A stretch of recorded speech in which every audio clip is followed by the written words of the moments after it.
Decision decision টার্মটাকে আপনারা কিভাবে define করতে পারেন? খুব সিম্পলি, মানে কেউ যদি আপনাকে প্রশ্ন করে যে what could be the substitute word of decision, then খুব সহজ একটা কি শব্দ আপনি ব্যবহার করতে পারেন।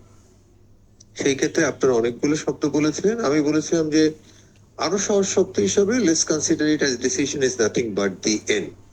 আমরা বলেছিলাম যে ডিসিশন আর কিছুই না, এটা হলো কি আপনার শেষ। হ্যাঁ, মানে শেষ মানে কি? শেষ মানে হলো গিয়ে যে where do we want to go, that's our decision.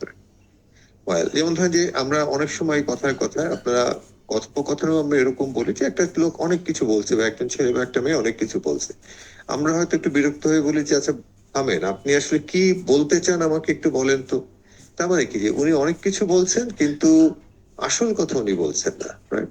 তো আমরা জানতে চাই যে উনি কি বলতে চায়, that means what would be the conclusion of his discussion, তার ডিসকাশনের কনক্লুশনটা কি হবে। তো আমি বলেছিলাম যে কনক্লুশন আপনাদের দু একজন কেউ বলেছিলেন, আমি বলেছিলাম যে দেখেন কনক্লুশন শব্দটা তো একটু কঠিন, অনেকেই আমরা জানি না, আরো সহজ শব্দ হলো is nothing but the end, right? আর ডিসিশন মেকিংটাকে আমরা বলেছিলাম দ্য প্রসেস, যে প্রক্রিয়াটা আমরা ব্যবহার করি, যে প্রক্রিয়ার মাধ্যমে আমি the at the beginning of the process, প্রসেসের শুরুতেই আমরা যে প্রক্রিয়ার মাধ্যমে আমরা নির্ধারণ করি, সেই প্রক্রিয়াটাকে আমরা বলেছিলাম ডিসিশন মেকিং প্রক্রিয়া। না, তো আজকে আমরা প্ল্যানিং করছি। Remember that decision and plan, এ দুটো এমন দুটো জিনিস গোজ হ্যান্ড ইন হ্যান্ড, এ দুটো হাত ধরাধরি করে চলে। You simply cannot separate this two from each other, এ দুটোকে আমরা একটা থেকে আরেকটা আলাদা করতে পারি না। সেক্ষেত্রেই আমরা বলি যে যদি আমরা অ্যাকসেপ্ট করে নেই যে decision is nothing but the and, যদি আমরা এটাকে স্বীকার করে নেই, তাহলে আমরা এটা স্বীকার করতেই পারি দেন হোয়াট ইজ প্ল্যান। প্ল্যানটাকে আমরা বলতে পারি it is nothing but the journey towards the end, অর্থাৎ আমাদের এই যে গোল যেটা আমরা ডিসাইড করি, যেটা আমাদের ডিসিশন যে আমরা ওখানে পৌঁছাবো, রাইট? এই যে আমরা গোলটা ডিসাইড করেছি, এই গোলটাতে কি করে আমরা পৌঁছাবো, রাইট? জার্নি, মানে এই ডেফিনেশনটা আমরা কেন দিয়েছি যে আমি হয়তো আপনাদেরকে পরীক্ষার খাতায় এই লেভেলে 5 এমবিএ ছাত্রছাত্রী, আমি হয়তো আপনাদেরকে জিজ্ঞাসা করবো না যে হোয়াট ইজ প্ল্যান, কিন্তু তারপর বন্ধু মহলে বা কলিগদের সাথে ডিসকাশনের সময় যেন আপনি একটু মজা করে বলতে পারেন যে জিনিসটা হলো কি এত সহজ, রাইট? এই ডেফিনেশনটা বা এই কনসেপ্টটা মনে রাখা খুব সহজ। আমরা যখন প্রত্যেকে আপনার স্কুলে পড়েছি, তখন ক্লাস 7, 8, 9-এ আপনার একটা রচনা মুখস্থ করেছি, জার্নারি। তো এখানে আমরা বাই বলছি না, আমরা বলছি জার্নি টুয়ার্ডস, যে প্রক্রিয়ার মাধ্যমে আমরা এন্ডের দিকে অর্থাৎ সিদ্ধান্তের দিকে আমরা জার্নি করি, সেই প্রক্রিয়াটাকে আমরা বলি it's nothing but the plan, right? আচ্ছা, তাহলে একটা ভালো পরিকল্পনা, যে জিনিসগুলো আমাদের খুব বেশি দরকার, মানে জেনে রাখা দরকার, আমি সেই জিনিসগুলো নিয়ে আলাপ করছি। ওই বাকিগুলো আপনার পড়ে নিতে পারবেন। আর যেটা হয় যে অনলাইন, কারণ ওটা আপনার নিজেরাই পড়ে নিতে পারবেন, শুধু কনসেপ্টটা আমরা শেয়ার করি, ঠিক আছে? আচ্ছা, বাই দ্য ওয়ে আমি আবার বলে রাখছি, আমার এন্ডের থেকে আমি এটা রেকর্ড করছি না, বাট আপনাদের এন্ড থেকে যদি কেউ এটা রেকর্ড করতে চান, তাহলে আপনারা রেকর্ডের জন্য পারমিশন চাইতে পারেন, কিন্তু যিনি আপনার পারমিশন পাবেন তিনি আপনার এটা আমার কাছে কমিট করবেন যে তিনি আপনার ক্লাসের পরে প্রত্যেকটা ক্লাসমেট, সম্ভবত গত দিনের ক্লাসে কেউ একজন বলেছিলেন যে এর আগের রেকর্ডিংটা উনি পান নাই। তো আমি এরকম যদি এটা আমি শুনতে চাই না। আর যেহেতু আমার এখানে আপনার লেখা করবেন, আমি সেটা নোট ডাউন করে রাখবো এবং তাকে আমি রেসপন্সিবল করব যে উনি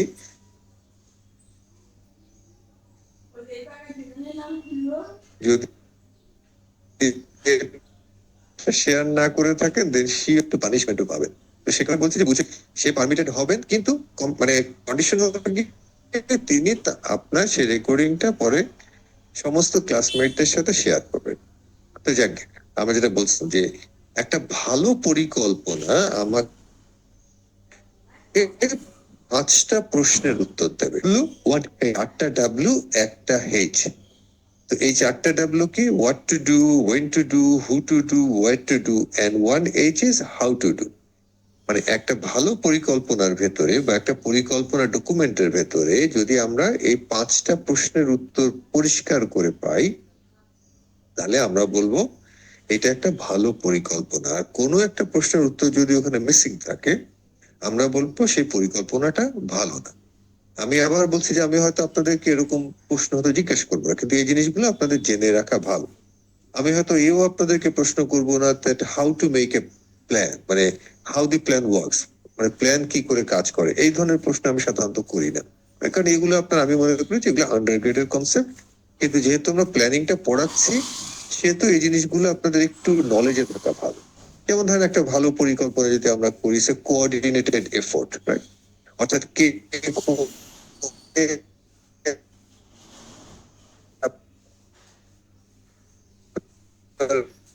ডাব্লিউএম থেকে একটা মিলাদের কি জানি বলে, মিলাদ না তো ওটা কি বলে, ইফতারি কমিটির দায়িত্ব, মেম্বারদের দায়িত্ব দিয়ে দিয়েছিলেন কে কোন কাজটা করবে। এতে যেটা হয় কি, যে আমাদের ওভারল্যাপিংটা হয় না, যে আমি যে কাজটা করছি আমার অজান্তে আরো একজন সেই একই কাজ করছেন, সেটা যেন না হয়। যত বেশি আমার ওভারল্যাপিং হবে তত আমার বেশি ওয়েস্টেজ হবে, আর যত বেশি আমার ওয়েস্টেজ হবে তত বেশি আমার ইফিসিয়েন্সি কমবে, এবং আপনার সেই, আপনার এটা কি জানি বলে, আপনার সেই প্ল্যানটা কম্পারেটিভলি দুর্বল প্ল্যান হবে। এবং একই সাথে যেটা হবে, যে আমার কন্ট্রোলটা আপনার ওভার দি প্ল্যানিং প্রসেস, মানে পুরো প্ল্যানিং প্রসেসের ভিতরে বা প্ল্যানিং ইমপ্লিমেন্টেশন প্রসেসে যে আমার যে কন্ট্রোলটা, সেই কন্ট্রোলটাও দুর্বল হয়ে যাবে। কারণ একই কাজ দুজন করছেন, আমি কাকে রেখে এক্স কে কন্ট্রোল করবো না ওয়াই কে কন্ট্রোল করবো, right?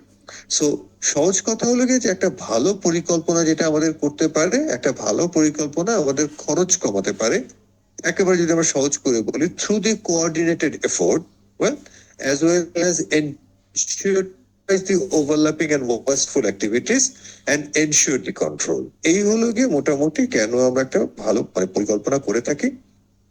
Well, and why plan employees are not motivated, যদি আমি না জানি, মানে আমাকে যদি না জানানো হয়। যেমন ধরেন যে আপনারা যখন মানে সেমিস্টার শুরু করেছেন, সেমিস্টার শুরুতেই আপনাদেরকে জানিয়ে দেওয়া হয়েছে কোন ক্লাস হবে। কোঅর্ডিনেশন কমিটি যেটা আপনাদের ডাব্লিউএমবি কোঅর্ডিনেশন কমিটি যেটা আছে, তারা আপনাদেরকে বলে দিয়েছেন যে এই ছুটিতে আপনাদের অফলাইন ক্লাস হবে, এই ছুটিতে আপনাদের অনলাইন ক্লাস হবে। এই যে দেখেন, আপনাদেরকে নক করতে হয়নি, মানে আপনাদের মাথায় যে প্রশ্নটা আসছে, সেই প্রশ্নটা মাথায় আসার আগেই বা ডিসকাশন টেবিলের আসার আগেই আপনার ডাব্লিউএমবিএ কোঅর্ডিনেশন কমিটি আপনাদেরকে জানিয়ে দিচ্ছে, ইভেন আমাদেরকেও জানিয়ে দিচ্ছে। যেমন ধরেন যে আপনাদেরকে আমরা গতদিন ক্লাসে বলেছিলাম যে এই ক্লাসটা হবে আপনার কি জানি বলে, অফলাইন, ফিজিক্যাল ক্লাস হবে বলে আমরা বলেছিলাম। তখন কোঅর্ডিনেশন কমিটি আমাদেরকে ওভাবেই জানিয়েছিলেন যে আপনার ক্লাসটাকে মোর ইফেক্টিভ করার জন্য এটাকে ফিজিক্যাল ক্লাস করাটা আপনার মোর ওয়াইজ, কারণ এই সেমিস্টারে অনেক বেশি আপনার অনলাইন ক্লাস হয়ে যাচ্ছে, আর অনলাইন ক্লাসগুলো খুব একটা বেশি ইফেক্টিভ হয় না, রাইট?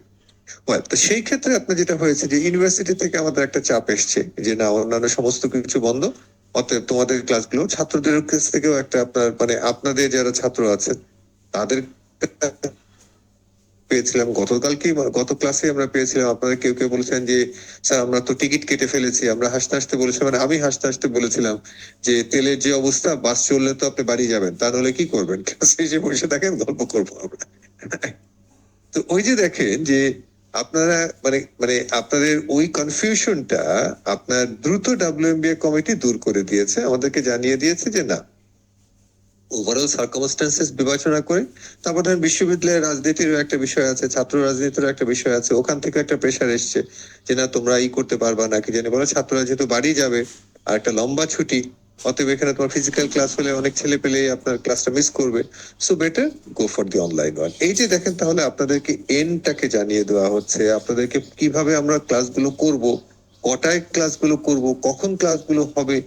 যদি আপনার কোঅর্ডিনেশন কমিটির সিদ্ধান্ত অনুযায়ী যদি আমি ক্লাসটা নিতে না পারি, তাহলে আমি যেন ছাত্রদেরকে আগাম ভাবে জানিয়ে দেই। ওখানে দেখবেন যে নিচে একটা নোটিশ লেখা আছে যে ফ্যাকাল্টি চাইলে ছাত্রদের সাথে ডিসকাশন করে ক্লাসটা রিশিডিউল করতে পারেন। এই যে দেখেন ডিটেলস গুলো, তার ফলে যেটা হচ্ছে যে আপনাকে এই মুহূর্তে আপনার অনলাইনের ঝাঁপি খুলে বসে থাকতে হচ্ছে না যে আরফিন সাহেব আদৌ ক্লাসটা নেবেন কি নেবেন না।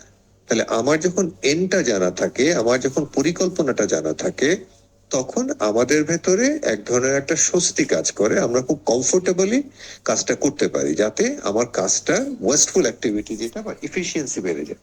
যেমন এই গত কয়েকদিন ধরে যদি আমরা এরকম রিসেন্ট আপনার এক্সাম্পলটা দিই, যে এই যে একটা কনফ্লিক্ট হচ্ছে মিডল ইস্টে আপনার ইরাক ইসরায়েল আর আপনার আমেরিকার সাথে, ওখানে মাঝে মধ্যেই আপনার শোনা যাচ্ছে যে আপনার ইরাক এবং ইসরায়েল বিশেষ করে আপনার বিশেষ করে আমেরিকান কাউন্টার পার্ট থেকে, যে ওখানকার পলিসি মেকাররা বা ওখানকার পলিটিশিয়ানরা তারা বলছেন যে এই শেষ কোথায় আমরা আসলে কি অ্যাচিভ করতে যাচ্ছি সেটা আমাদের কাছে এখনো পরিষ্কার না। কিন্তু এটা পরিষ্কার না, কনসিকুয়েন্টলি যেটা হয় তাতে এক ধরনের একটা ঢিলেমি, এক ধরনের একটা আপনার মানে আপনার নেগেটিভিটি তাদের ভেতরে কাজ করে। কনসিকুয়েন্টলি যেটা হয় যে আপনার ওই যুদ্ধের হারা জেতা বা যুদ্ধ এফিসিয়েন্সি আপনার ডিসাইড করে ওই ফ্যাক্টরস গুলোকে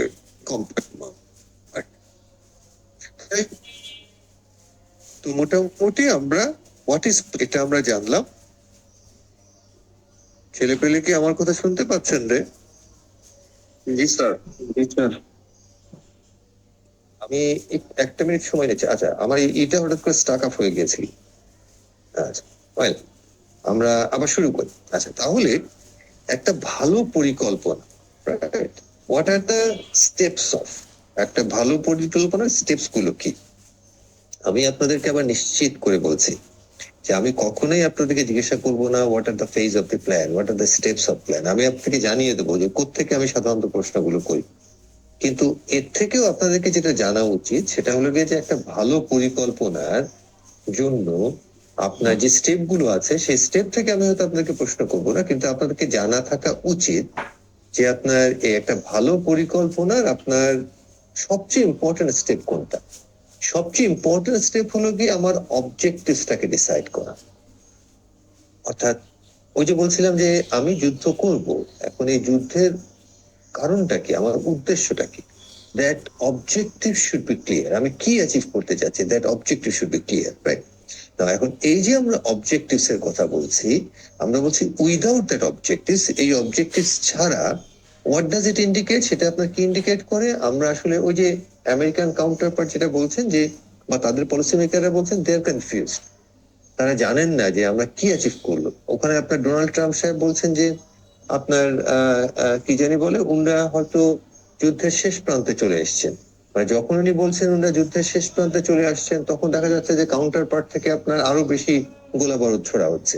তাহলে যুদ্ধের যদি আমি শেষ প্রান্তে চলে আসি তাহলে তো এত গোলা বারুদ ছোড়ার কথা না। তাহলে এই যে আপনার কনফিউশন গুলো, এই কনফিউশন গুলো হতো না যদি আমার প্ল্যানটা থাকতো, রাইট? এখন ধরেন আমরা যুদ্ধটা শুরু করে আজকেও আবার দেখছিলাম আপনার সকালবেলা যে ওনারা নতুন নতুন করে আবার অনেক কিছু করছেন, এটা অর্গানাইজ করছেন, ওটা অর্গানাইজ করছেন। ইট ডাজ ইন্ডিকেট, এগুলো ইন্ডিকেট করে যে আসলে America as well as the Israel, তারা আসলে ওইভাবে প্রিপেয়ার ছিলেন না এই যুদ্ধের জন্য। তারা আসলে এই যুদ্ধটাকে ওইভাবে সিরিয়াসলি নেন নাই। কিন্তু একই সাথে যদি আমরা ইরানের দিকে তাকাই, আমরা দেখবো যে উনরা খুব ধীর স্থির ভাবে স্টেপ বাই স্টেপ উনরা আগাচ্ছেন। তার মানে উনাদের একটা অবজেক্টিভ আছে। উনাদের যারা লিডার আছেন তারা বলছেন যে যুদ্ধ শুরু করেছেন তোমরা, এটা শেষ করব আমরা। That means what will be the end of this fighting, এই যুদ্ধের শেষ কি হবে, that will be decided by us. এবং কখন যুদ্ধ শেষ হবে, that also will be decided by them. তাহলে এই যে আপনার দেখেন, তার মানে কি তারা একটা খুব সুনির্দিষ্ট লক্ষ্য নিয়ে আপনার ইরান এতে আগাচ্ছে, এবং সে কারণে দেখবেন যে ইরানের প্রত্যেকটা অ্যাটাক হচ্ছে খুবই কোঅর্ডিনেটেড এবং খুবই আপনার মানে কস্ট ইফেক্টিভ। তারা এমন জায়গায় আপনার বোমাটা ফেলছে যেখানে হয়তো সিভিলিয়ানদের ওইভাবে ক্যাজুয়ালিটি হচ্ছে না, মানে যে পরিমাণ ক্যাজুয়ালিটি আপনার ইরানের হচ্ছে ওই পরিমাণ ক্যাজুয়ালিটি আপনার আমেরিকারও হচ্ছে না, সিভিলিয়ান ক্যাজুয়ালিটি বলছে। কিন্তু যে আপনার আর্থিক যে ক্যাজুয়ালিটি, যদি আমরা ওভাবে বলি, বা আপনার সম্পদের যে ক্যাজুয়ালিটি, ওই আর্থিক এবং সম্পদের ক্যাজুয়ালিটিটা আপনার ইসরায়েল এবং আমেরিকার বেশি হচ্ছে। কারণ কি, কারণ তাদের একটা সুনির্দিষ্ট পরিকল্পনা আছে যে তারা আসলে এক্স্যাক্টলি কি করতে চাচ্ছেন, যেটা তাদের যে কাউন্টার পার্ট তাদের নেই। তো সে কারণে আমরা বলি যে একটা যে কোনো একটা পরিকল্পনার প্রথম এই যে সিদ্ধান্তটা নিতে হবে সেটা হলো কি দ্য এন্ড, অর্থাৎ decision come first. If you can recall, আমরা যেদিন প্ল্যান এন্ড ডিসিশন নিয়ে প্রথম দিন ক্লাস শুরু করেছিলাম, সেদিন আমি আপনাদেরকে একটা প্রশ্ন করেছিলাম যে আপনাদের কি মনে হয় যে কোনটা আগে আসে? আমার কি সিদ্ধান্ত আগে আসে না পরিকল্পনা আগে আসে? সম্ভবত এরকম একটা কথা আমরা বলেছিলাম। আপনারা ক্লাসে কেউ কেউ বলেছিলেন যে পরিকল্পনা আগে আসে, কারণ আমরা ট্রেডিশনালি আমরা বলি প্ল্যান এন্ড ডিসিশন, আমরা কিন্তু ডিসিশন এন্ড প্ল্যান বলি না, আমরা বলি প্ল্যান এন্ড ডিসিশন। সেই ক্ষেত্রে আমি হয়তো আপনাদেরকে প্রশ্ন করেছিলাম যে দেন মেক এ প্ল্যান, একটা প্ল্যান করেন। তো সেই ক্ষেত্রে সম্ভবত আমার যতটুকু মনে পড়ে, কারণ এই দুষ্টামিগুলো আমি প্রতিটা সেমিস্টারে ছাত্রছাত্রীদের সাথে করে থাকি, সেই ক্ষেত্রে আপনারা কেউ কেউ প্রশ্ন করেছেন যে আরফিন সাহেব প্ল্যান ফর হোয়াট, তাহলে আমি কিসের পরিকল্পনা করবো? তাহলে ওই যে plan for what, that is basically the decision. তাহলে প্ল্যানের আগে সিদ্ধান্ত আসে। সিদ্ধান্তটা কি? সিদ্ধান্তটা হলো কি যে আমি আসলে কোথায় পৌঁছাতে চাচ্ছি। If I do not know the destination, আমি যদি আমার ডেস্টিনেশন না জানি, আমি যদি আমার এন্ডটা না জানি, তাহলে আমি আসলে কোনোভাবেই, যেহেতু আমার এন্ড অজানা, আমি কোনোভাবেই একটা ইফেক্টিভ প্ল্যান করতে পারবো না। সে কারণে আমরা বলি যে ইম্পর্টেন্স অফ অবজেক্টিভস এ যে বলি, without any specific objectives and organisation with float, ভাসতে থাকে এইমলেসলি, মানে আপনার জাস্ট মানে আপনি নদীর মাঝখানে বা সমুদ্রের মাঝখানে আপনি ভাসছেন একটা ডিঙি নৌকা নিয়ে, আপনি জানেন না যে আপনি উত্তরে যাবেন, দক্ষিণে যাবেন না পশ্চিমে যাবেন, কারণ you do not know the end, আপনি আসলে জানেন না যে আপনি কোথায় যেতে চাচ্ছেন। Well, তো সেই ক্ষেত্রে আমরা বলছি therefore management must know what their objectives are before they decide how to go for it. তাহলে এই যে আমরা বলছি অবজেক্টিভস, একটা ভালো অবজেক্টিভস এর কি কি ক্যারেক্টারিস্টিক্স থাকতে হবে, এটা আপনারা মুখস্থ রাখবেন। কারণ দেখবেন যে আপনারা অনেক সময় অনেককে, বা আপনাদের বন্ধু বান্ধবকে, বা আপনাদের অনুজ বা ছোট যারা আছেন তাদেরকে, বা আপনাদের বড় যারা আছেন তারা আপনাদেরকে বলেছেন try to be smart, smart হওয়ার চেষ্টা করেন। এখন স্মার্ট জিনিসটা কি? আমরা এই টার্মটা প্রায়ই ব্যবহার করে থাকি, কিন্তু আমরা আসলে অনেকেই জানি না যে স্মার্ট মানেটা কি। Now let me tell you that what is the meaning of smart. স্মার্টের মানে কি সেটা আমরা বলি, এবং মনে রাখবেন যে একটা ভালো পরিকল্পনা should be smart in nature. তাহলে স্মার্টটা কি জিনিস? SMART, smart. S stand for specific, সুনির্দিষ্ট, রাইট? আমি WMBA প্রোগ্রামে ভর্তি হব, দ্যাটস, অথবা আমি MBA টা শেষ করব, right? Well within the next 2 years or within the next 3 years time period আমাকে আমার MBA টা শেষ করতে হবে। এই যে এখন সুনির্দিষ্ট, specific. Well and it should be measurable. Measurable মানে কি? ওই যে আপনি কি বললেন, আগামী 3 বছরের ভেতরে আমাকে আমার MBA টা শেষ করতে হবে। ইট should be measurable. It should be achievable. তাহলে অ্যাচিভেবল মানে কি? MBA করার জন্য আপনার হার্ভার্ড বিশ্ববিদ্যালয় থেকে শুরু করে জাহাঙ্গীরনগর বিশ্ববিদ্যালয়, বা আপনার সম্ভবত আপনার যে আর্মি ইউনিভার্সিটি আছে, বা সাভারে আপনার আরো অনেক প্রাইভেট ইউনিভার্সিটি আছে, অনেকগুলো আছে, কিন্তু আপনি কোথায় করবেন? হার্ভার্ডে করবেন, ঢাকা ইউনিভার্সিটি করবেন, জাহাঙ্গীরনগরে করবেন, আপনার একটা কস্ট, মানে ক্যামব্রিজে করবেন, কোথায় আপনি করতে চান? আপনি যেই পরিকল্পনাই করেন না কেন, that should be achievable, well as it should be relevant, right? আর সবচেয়ে বড় কথা হলো কি যে টাইম বেসড। টাইম বেসড মানে হলো কি যে স্পেসিফিক টাইম পিরিয়ড থাকবে, কারণ একটা সময়ের পর, একটা নির্দিষ্ট সময়ের পর একটা অবজেক্টিভ বা একটা এন্ড হয়তো পরিবর্তন হয়ে যায়। যেমন না, যদি আমরা এভাবে বলি যে এই যে সামনে ঈদ আসছে, আমরা অনেকেই বলছি যে গেলবারের ফ্যাশন, ঈদের যে ফ্যাশন আর এবারকার ঈদের fashion are not the same. তার মানে কি যে সময় পরিবর্তনের সাথে সাথে ফ্যাশনটাও বদলে যায়, তাই না? এখন আপনি গতবারের ফ্যাশনেবল কাপড় পরবেন, না এবার যে ফ্যাশনটা এসছে সেই ফ্যাশনেবল কাপড় পরবেন? সো এই জন্য আমরা বলছি একটা টাইম বেসড, একটা সুনির্দিষ্ট সময় থাকবে যে আমরা এর ভেতরে এটাকে অ্যাচিভ করতে চাই। সো দিস আর বেসিক্যালি দি আপনার ক্যারেক্টারিস্টিক্স অফ এন অবজেক্টিভ। তাহলে আমরা তো অবজেক্টিভস এর ক্যারেক্টারিস্টিক্স জানলাম, রাইট? এটা তো আমাদের জানা হলো। এখন আমাদেরকে জানতে হবে যে এই যে আমরা অবজেক্টিভস তৈরি করছি, এই অবজেক্টিভস কি করে তৈরি করা যায়? অবজেক্টিভস তৈরি করার দুটো প্রক্রিয়া আছে। একটাকে আমরা বলি ট্রেডিশনাল ওয়ে, আরেকটাকে আমরা বলি MBO, আগে ওয়ে অফ অবজেক্টিভ সেটিংটা পড়ি। Traditional way of objective setting এর কি, ওই যে দেখেন আমরা একটা ছবি দিয়েছি, আমি চেষ্টা করি যে আপনাদের টেক্সটের সাথে এমন ছবি ইউজ করতে যেই ছবিটা itself will represent the text, টেক্সটটাকে রিপ্রেজেন্ট করবে। যেমন ওখানে দেখেন বস আপনাকে বলছে যে এভরি ডিটেলস বলছে কি করতে হবে, কিভাবে করতে হবে, এবং আপনি যদি ওটা করতে ব্যর্থ হন, বস ডিসাইড করছে যে how you should be punished, আপনি কি করে পানিশড হবেন, রাইট? মানে ট্রেডিশনাল অবজেক্টিভ সেটিং এও ঠিক ওই একই ঘটনা ঘটে। কি ঘটনা ঘটে?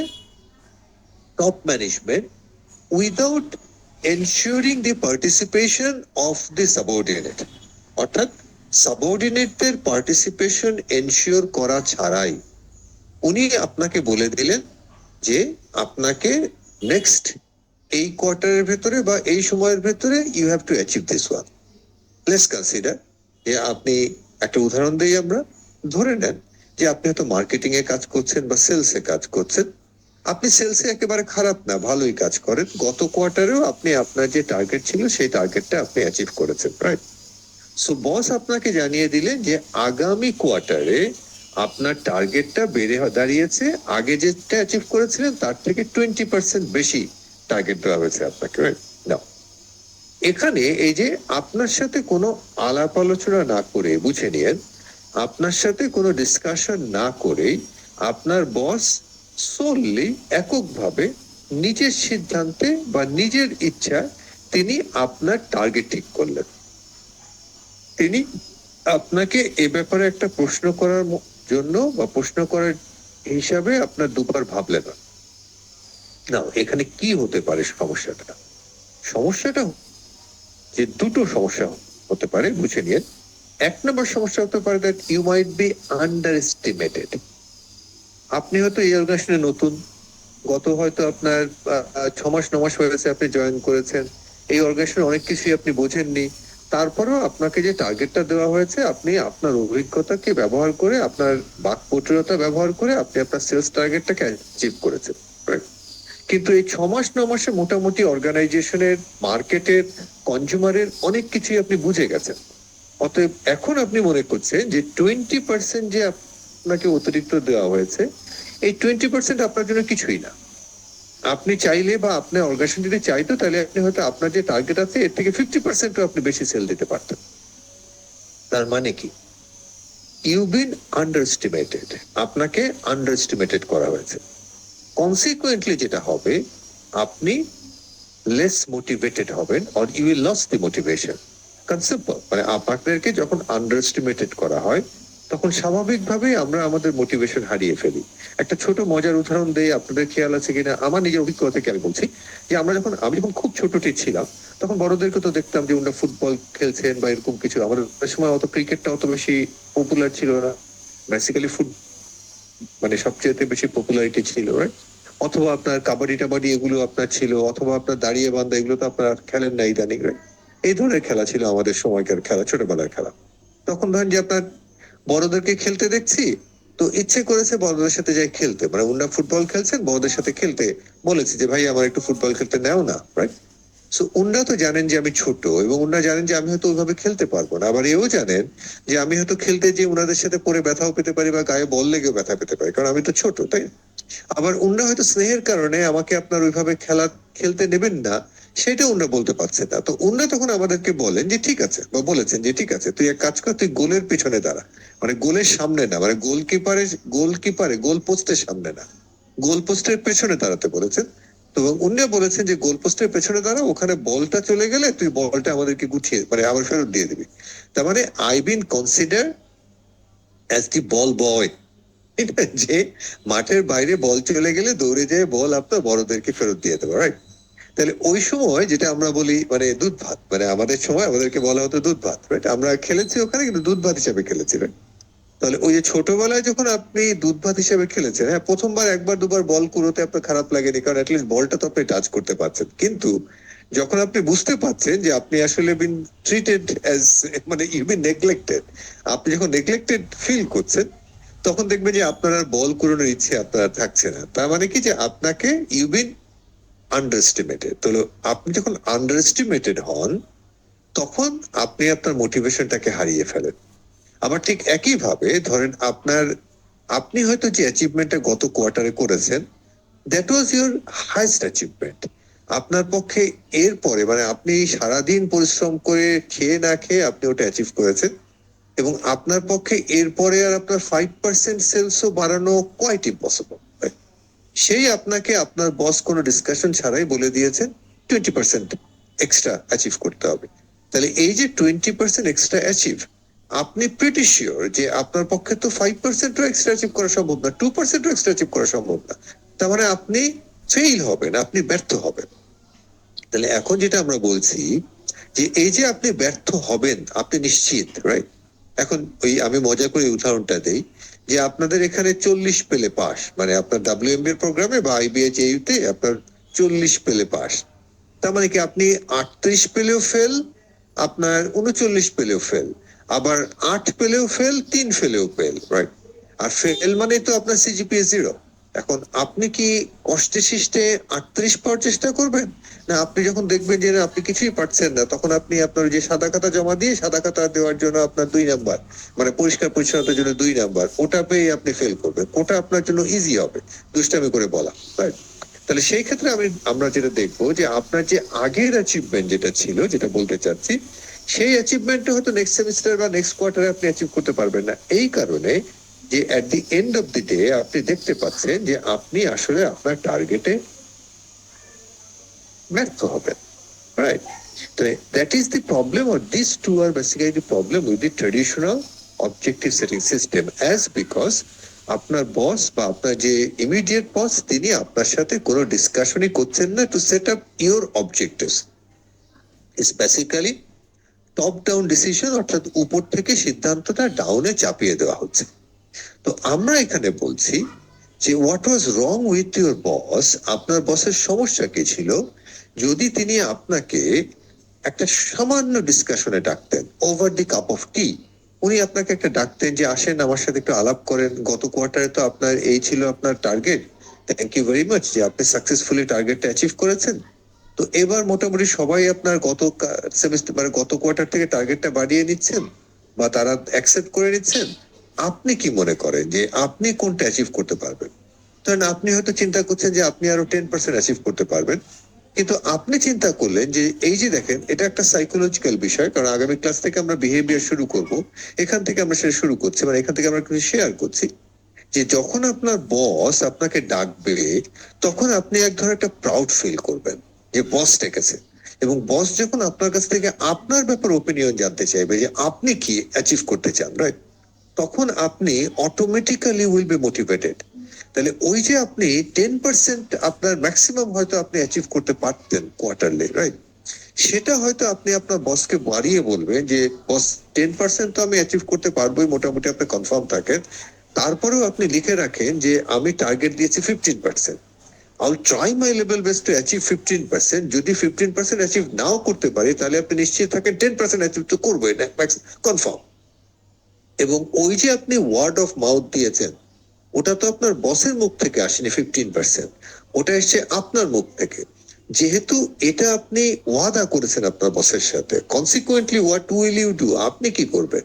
আপনি এতটাই মোটিভেটেড, আপনি এতটাই গিলটি ফিল করছেন যে এটা আমি বলেছিলাম বসকে 15%, অতএব যে করে হোক by hook or by crook আমাকে 15% অ্যাচিভ করতেই হবে। 15% অ্যাচিভ না করতে পারলেও তার কাছাকাছি অ্যাচিভ করতে হবে। তাহলে দেখেন এই যে 1 কাপ চায়ের মূল্য, just a cup of tea, organisation আপনার কাছ থেকে আপনার ম্যাক্সিমামটা নিগড়ে নিতে পারছে। তাহলে এই প্রক্রিয়াটাকে আমরা বলছি MBO, management by objectives.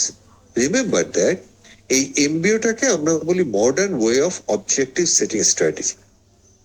MBO এটা এমন একটা কনসেপ্ট, এই কনসেপ্টটা কখনো কখনো আমরা কন্ট্রোল সিস্টেমে পড়াই, কখনো কখনো আমরা এমপ্লয়ি মোটিভেশন সিস্টেমে পড়াই, কখনো কখনো আমরা লিডারশিপ পড়াতে যেও আমরা MBO পড়াই, পার্টিসিপেটিভ লিডারশিপের একটা কনসেপ্ট আমাদের MBO। কখনো কখনো প্ল্যানিং সিস্টেমের ভেতরে আমরা MBA পড়াই, অর্থাৎ আমি MBOটাকে MBA না কিন্তু MBO, MBOটাকে আমি এই কারণে অনেক সময় লবণের সাথে তুলনা করি। আমি বলি যে এমবিওটা হলো একটা লবণের মতো। আপনি ডিসিশন মেকিং এ বলেন এমবিও কে ইনক্লুড করতে পারবেন, প্ল্যানিং এ বলেন এমবিও কে ইনক্লুড করতে পারবেন, এমপ্লয় মোটিভেশনে এমবিও। তার মানে এটা আপনার ম্যানেজমেন্টের অনেক কনসেপ্টের সাথেই এটা লেগে যায়। তাহলে এমবিও কনসেপ্টটা কি? এমবিও তে যেটা হয় যে অর্গানাইজেশনের ওভারঅল অবজেক্টিভস বুঝে নিন। এখানে 4টা স্টেপ থাকে। অর্গানাইজেশনের যে ওভারঅল অবজেক্টিভস, অর্থাৎ জাহাঙ্গীর ধরে নেন জাহাঙ্গীরনগর বিশ্ববিদ্যালয়ে আগামী 5 বছরে বা আগামী 10 বছরে কি অ্যাচিভ করতে চাচ্ছে জাহাঙ্গীরনগর বিশ্ববিদ্যালয়। তো আমাদের আপনার একটা বড় পর্ষদ আছে, আমাদের আপনার সিন্ডিকেট আছে, সিনেট আছে। সিনেট হলো গিয়ে সবচেয়ে বড় পর্ষদ, যেটা আমরা বলি বিশ্ববিদ্যালয়ের আপনার সংসদ, রাইট? তো সিনেট আছে, সিন্ডিকেট আছে, একাডেমিক কমিটি আছে বা একাডেমিক কাউন্সিল আছে, রাইট? দে উইল ডিসাইড, অর্থাৎ টপেস্ট পর্ষদ তারা ডিসাইড করবেন যে আগামী 10 বছরে জাহাঙ্গীরনগর বিশ্ববিদ্যালয় কি অ্যাচিভ করতে চাচ্ছে। তাহলে জাহাঙ্গীরনগর বিশ্ববিদ্যালয় আগামী 10 বছরে যেটা অ্যাচিভ করতে চাচ্ছে এটাকে আমরা বলছি overall objectives of the organisation. ধরেন যে আমাদের ব্যবসা তো একটাই, মানে বিশ্ববিদ্যালয়ের ব্যবসা তো একটাই, সেটা হলো গিয়ে ছাত্রদেরকে পড়াশোনা করানো, কোয়ালিটি এডুকেশন দেওয়া। তাই আমরা মাত্র অল্প কিছু ছাত্র নেই, ছাত্র বাড়াতে হবে, কারণ এই স্পেসের ইউটিলাইজেশন করতে হবে। সেই ক্ষেত্রে হয়তো বিশ্ববিদ্যালয় সিদ্ধান্ত নিলে যে আগামী 10 বছরে আমাদের ছাত্র সংখ্যা আমরা 50% গ্র্যাজুয়ালি বাড়াবো। তাহলে এই যে 50% গ্র্যাজুয়ালি বাড়াবে, এই যে ওভারঅল সিদ্ধান্ত, এই ওভারঅলটা সিদ্ধান্তটা হয়েছে কোথায়? সিনেটে, সিন্ডিকেটে এবং একাডেমিক কাউন্সিলে, কিন্তু এই সিদ্ধান্তটা বাস্তবায়ন করবে এই মানে সিন্ডিকেটের বা সিনেটের আপনার প্রধান হলেন কি honourable vice chancellor, pro vice chancellor, তারা আছেন। তাহলে ভাইস চ্যান্সেলর, প্রো ভাইস চ্যান্সেলররা তারা বসবেন আমাদের আপনার একাডেমিক কমন্স কাউন্সিলে। একাডেমিক কাউন্সিলে আপনার ওখানে শিক্ষকরা যায়, প্রফেসররা সাধারণত ওখানে যান, রাইট?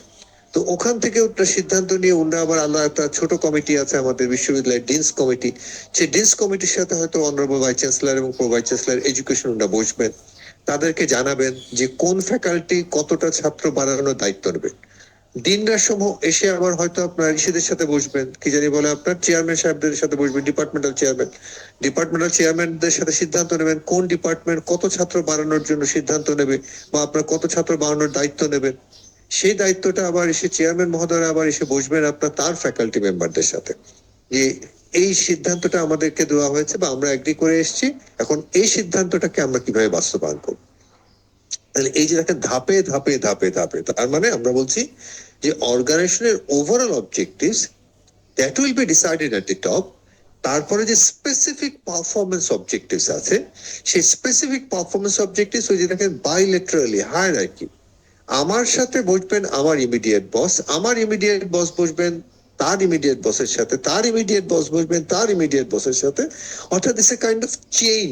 মানে আপনারা যেমন গলায় চেইন পরেন, ওটা দেখবেন যে একটার সাথে একটা প্যাচ দেওয়া থাকে, ওই একটা প্যাচ ছিঁড়ে গেলে পুরো চেইনটাই ছিঁড়ে পড়ে যায়। ঠিক ওই একই ভাবে এমবিও প্রসেসটাও একটা চেইন প্রসেস, রাইট? ওয়েল, তবে এই মানে সিদ্ধান্তটা হলে কি হবে, চেইনের মতো করে আসবে। ওই যে বললাম যে আপনার উপরের পর্ষদের সিদ্ধান্ত হবে, ওখান থেকে আপনার ডিস কমিটির সাথে অনারেবল ভাইস চ্যান্সেলর এবং প্রো ভাইস চ্যান্সেলররা বসবেন। তারপরে ওখান থেকে আপনার চেয়ারম্যানস কমিটি আছে, চেয়ারম্যানদের সাথে বসবেন, চেয়ারম্যান আবার এসে আপনার তার শিক্ষকদের সাথে বসবেন, right? তাহলে এই যে আপনার একটা চেইন, সো স্পেসিফিক পারফরমেন্সটা আপনার জয়েন্টলি উইল বি ডিসাইডেড। আচ্ছা, তারপরের স্টেপটা হলো গিয়ে যে আমরা তো এখন এটাকে ইমপ্লিমেন্টেশন প্রসেসে চলে এসেছি। এখন আমার যে পারফরমেন্স, এই পারফরমেন্সটা কিভাবে মেজার করা হবে? এই পারফরমেন্সটা মেজার করা হবে আমরা বলছি জয়েন্টলি। পারফরমেন্স আবার জয়েন্টলি কি করে মেজার করা হয়? ট্রেডিশনালি পারফরমেন্স মেজার করা হয় হলো গিয়ে আপনার ইন্ডিভিজুয়ালি, মানে ইন্ডিভিজুয়ালি মানে হলো এককভাবে।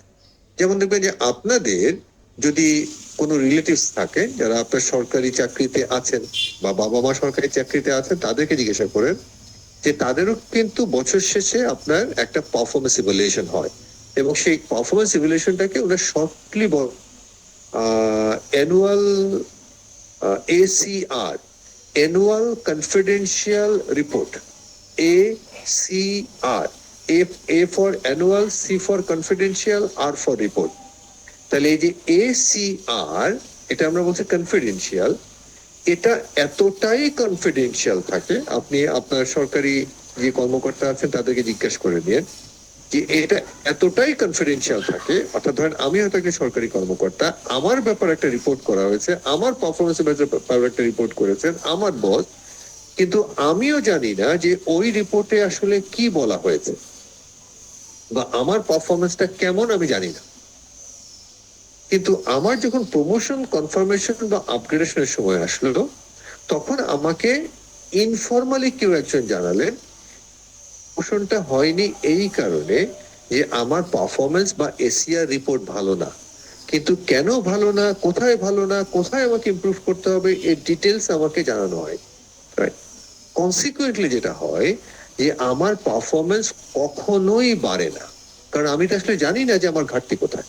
যেমন ধরে যে এই যে আপনাদের জাহাঙ্গীরনগর বিশ্ববিদ্যালয়ে আমরা পড়াচ্ছি বা আমি এত বছর ধরে পড়াচ্ছি, এক্সেপ্ট আমাদের এই WMBA প্রোগ্রাম ছাড়া, এই যে যে প্রোগ্রামে আপনারা এখন পড়ছেন, এখানে আমাদের শিক্ষকদের ইভ্যালুয়েশন করা হয় প্রি সেমিস্টারে আপনাদের, এবং আপনারা, আমি আপনাদেরকে সবসময় বলি যে আপনারা খুব ব্লাইন্ডলি এবং বোর্ডলি ইভ্যালুয়েশন সিস্টেমে ইনকর্পোরেট হবেন।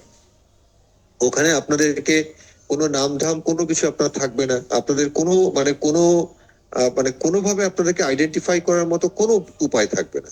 ওখানে আপনার কিছু থাকে, কি জানি বলে, আপনার কোশ্চেন থাকে, ওই কোশ্চেন গুলোতে আপনি টিক দিতে পারেন। একই সাথে আপনার কিছু কমেন্টস থাকে, আপনি চাইলে কমেন্টস করতে পারেন। এবং আপনাদের পরীক্ষা শেষ হয়ে যাওয়ার পরে, অর্থাৎ চূড়ান্ত পরীক্ষা শেষ হয়ে যাওয়ার পরে পাবলিশ রেজাল্ট কনফার্ম হওয়ার পরে, অর্থাৎ যখন WMBA কমিটি কনফার্ম হয় যে রেজাল্ট পাবলিশ হয়েছে এবং প্রত্যেকটা ছেলে রেজাল্ট হাতে পেয়েছে, তারপরে সেই আপনার যে ইভ্যালুয়েশন করলেন সেই ইভ্যালুয়েশন গুলোকে আমাদেরকে দেওয়া হয়। ওখানে মোটামুটি যদি আপনারা খুঁটিনাটি দেন যে আরিফিন সাহেবের সমস্যা কোথায়, এখানে এখানে সমস্যা, এখানে এখানে আরিফিন সাহেবের ইমপ্রুভ করা দরকার, এখানে এখানে তার মানে ফার্দার ক্লারিফিকেশন দরকার, মানে এই জিনিসগুলো আপনারা কেউ কেউ লেখেন। কনসিকুয়েন্টলি যেটা হয়, এই যে WMP প্রোগ্রাম অন্যান্য যে কোনো প্রোগ্রাম থেকে জাহাঙ্গীরনগর বিশ্ববিদ্যালয়ের উইকেন্ড প্রোগ্রাম থেকে কেন এখনো ফ্লাইং হাই করছে, অ্যাজ বিকজ আমরা জানি যে আমাদের ছাত্ররা কি চান এবং আমাদেরকে আর কোথায় কোথায় ইমপ্রুভ করতে হবে। কিন্তু অ্যাপার্ট অফ দ্যাট, এটা ছাড়া যে এই যে এতগুলো বছর হয়ে গেল, প্রায় 22-25 বছর হয়ে গেছে আমি জাহাঙ্গীরনগর ইউনিভার্সিটিতে চাকরি করছি, আমি আমার রেগুলার প্রোগ্রাম থেকে বা আমার অথরিটির কাছ থেকে কখনোই ইভ্যালুয়েটেড হইনি। অতএব I was totally in the dark, আমি পুরো মাত্রায় অন্ধকারে ছিলাম রিগার্ডিং মাই পারফরমেন্স, রাইট?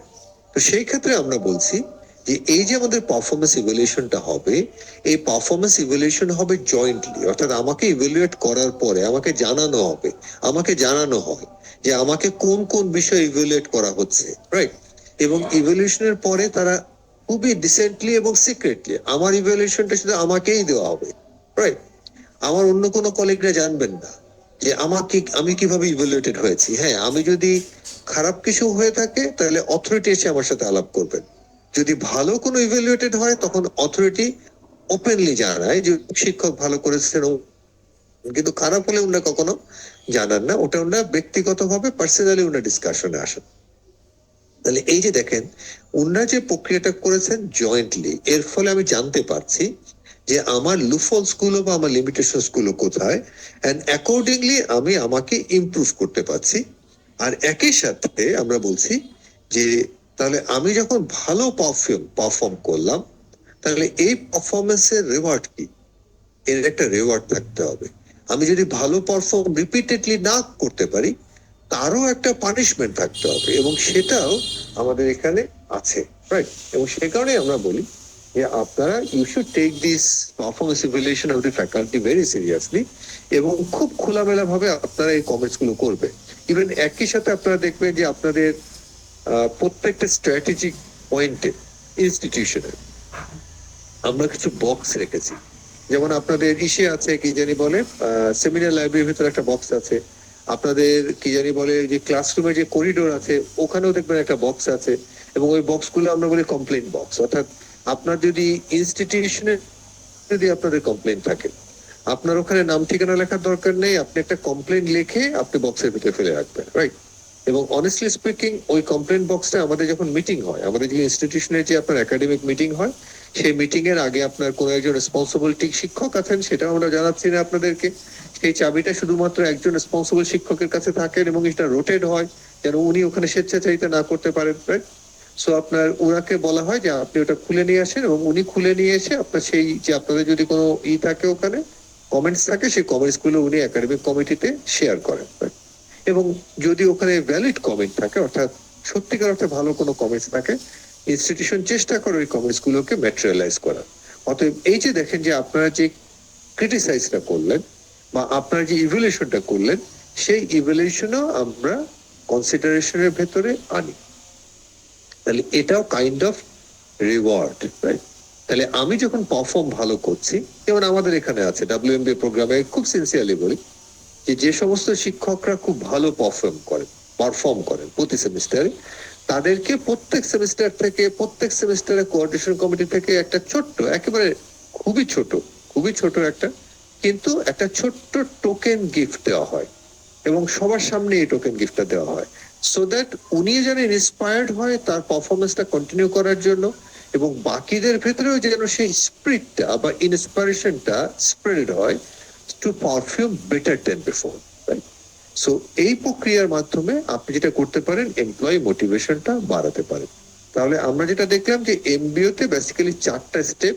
প্রথম স্টেপে ওভারঅল পারফরমেন্সটা আপনার মানে ডিসাইড করা হয় টপেস্ট লেভেলে, ওখানে বাকি লেভেল থেকে কোনো পার্টিসিপেশন থাকে না, কিন্তু অন্যান্য লেভেল থেকে ফিডব্যাকটা যায়, কিন্তু তাদের পার্টিসিপেশন ভাবে থাকে, রাইট? সেকেন্ড অফ অল, আপনার স্পেসিফিক পারফরমেন্স জয়েন্টলি ডিসাইড করা হবে, আপনার পারফরমেন্স ইভ্যালুয়েশনটাও হবে জয়েন্টলি, আর রিওয়ার্ডটা হবে স্পেসিফিক্যালি, অর্থাৎ যিনি বেটার পারফর্ম করবে তাকে রিওয়ার্ডিং করা হবে for the further motivation of the workforce. But it doesn't mean যে এমবিও উইদাউট দি ক্রিটিসিজম। এমবিওরও কিছু ক্রিটিসিজম আছে। এই ক্রিটিসিজমটা কি? With the MBO there might be tendency to set many goals. মানে যখন আমরা একটা, যেহেতু আপনার 1-to-1 পার্টিসিপেশনে আসে, তো তখন আপনার অনেকগুলো গোল ওখানে ডিসাইড করা হয়, যেটা আমাদেরকে কনফিউজ করে দিতে পারে। when goals are easy to achieve, যখন আপনার এমবিও, অর্থাৎ এমবিওর মাধ্যমে যে গোলটা ডিসাইড করা হয় এবং সেটা যদি ইজিলি অ্যাচিভেবল হয়, তখন দেখবেন যে আপনার এমবিওটা আসলে ঠিক কাজ করে না, কারণ আমরা উই গেট কনফিউজ যে আসলে কে কোন দায়িত্বটা নেবেন, এবং আমরা মনে করি যে কেউ একজন তো পারফর্ম করতে চাইলেই তো পেরে যাবে, আমার ওখানে ইন্টারফারেন্স দরকার নেই। কনসিকুয়েন্টলি একটা এন্ড অফ দি ডেতে ওটা আনপারফর্মড অবস্থায় থেকে যায়। আর যখন আপনার ম্যানেজমেন্ট এবং এমপ্লয়ি, ধরেন টপ ম্যানেজমেন্ট যিনি আমার সাথে বসে ডিসকাশন করবেন, আমার অবজেক্টিভ একসাথে আমরা সিদ্ধান্ত নেব, তখন ওনার সাথে যদি আমার কোনো কনফ্লিক্ট থাকে, তখন দেখা গিয়েছে যে এমবিওটা ঠিক মতো কাজ করে না। কেন কাজ করে না? কারণ আমি আপনার পানিশ করতে পারবো না, কিন্তু এমবিও প্রক্রিয়াটাকে আমরা ধরে নিই as a punishment tool of my boss. কিভাবে? কারণ আমি জানি যে আমি যদি ব্যর্থ হই, তাহলে এই ব্যর্থতার দায়ভার তো আমার বসের, এবং সে কারণে আমার বস, তার বস দ্বারা আপনার পানিশড হবে। তখন আমি আমার নিজের পানিশমেন্টটা ঘাড়ে নিয়ে আমার বসকে পানিশ করার জন্য আমি কিন্তু আপনার মানে আমার পারফরমেন্সটাকে আমি ডিগ্রেডেড করে ফেলি। কনসিকুয়েন্টলি আমার বস আপনার ফেইল হয় বা ব্যর্থ হয়, কনসিকুয়েন্টলি ওভারঅল যে এমবিও সেটাও ব্যর্থ হয়। তাহলে আমরা বলছি যখন কনফ্লিক্টিং সিচুয়েশন থাকবে, তখন আপনার এমবিওটা ডাজন্ট ওয়ার্ক। আর একই সাথে আমরা বলছি যে যেহেতু আমাদের এখানে একটা কালচারাল প্রবলেম আছে, যে আমরা সাধারণত বসের মুখের উপরে কোনো কথা বলি না। এই যে দেখেন, আমি গত 1 ঘন্টা ধরে বক বক বক বক বক বক করছি, আপনারা কেউ কোনো প্রশ্নই করছে না বা কেউ কোনো কথাই বলছে না। কেন বলছে না? কারণ আপনারা ধরে নিচ্ছেন যে আপনারা আসলে সব জানেন, বা সব বুঝতে পারছেন। তাহলে এই যে আপনার বসের উপরে কথা, স্যারের উপরে কথা, স্যারকে প্রশ্ন করব, এই যে ইস্যুস গুলো, এর ফলে যেটা হয় যে বস তার যে ক্ষমতা আছে সেই ক্ষমতা আপনার অ্যাপ্লাই করে থাকেন। যেমন এই যে দেখেন, আমি আপনাদেরকে বললাম আগামী পরীক্ষা, আগামী মিড টার্মের ডেটটা আমরা ডিসাইড করলাম। কে ডিসাইড করেছে রে? আগামী সেকেন্ড পরীক্ষার ডেটটা, টেন্টেটিভ ডেটটা কে ডিসাইড করেছে? আমি না আমরা? তারা ডিসাইড করেছে।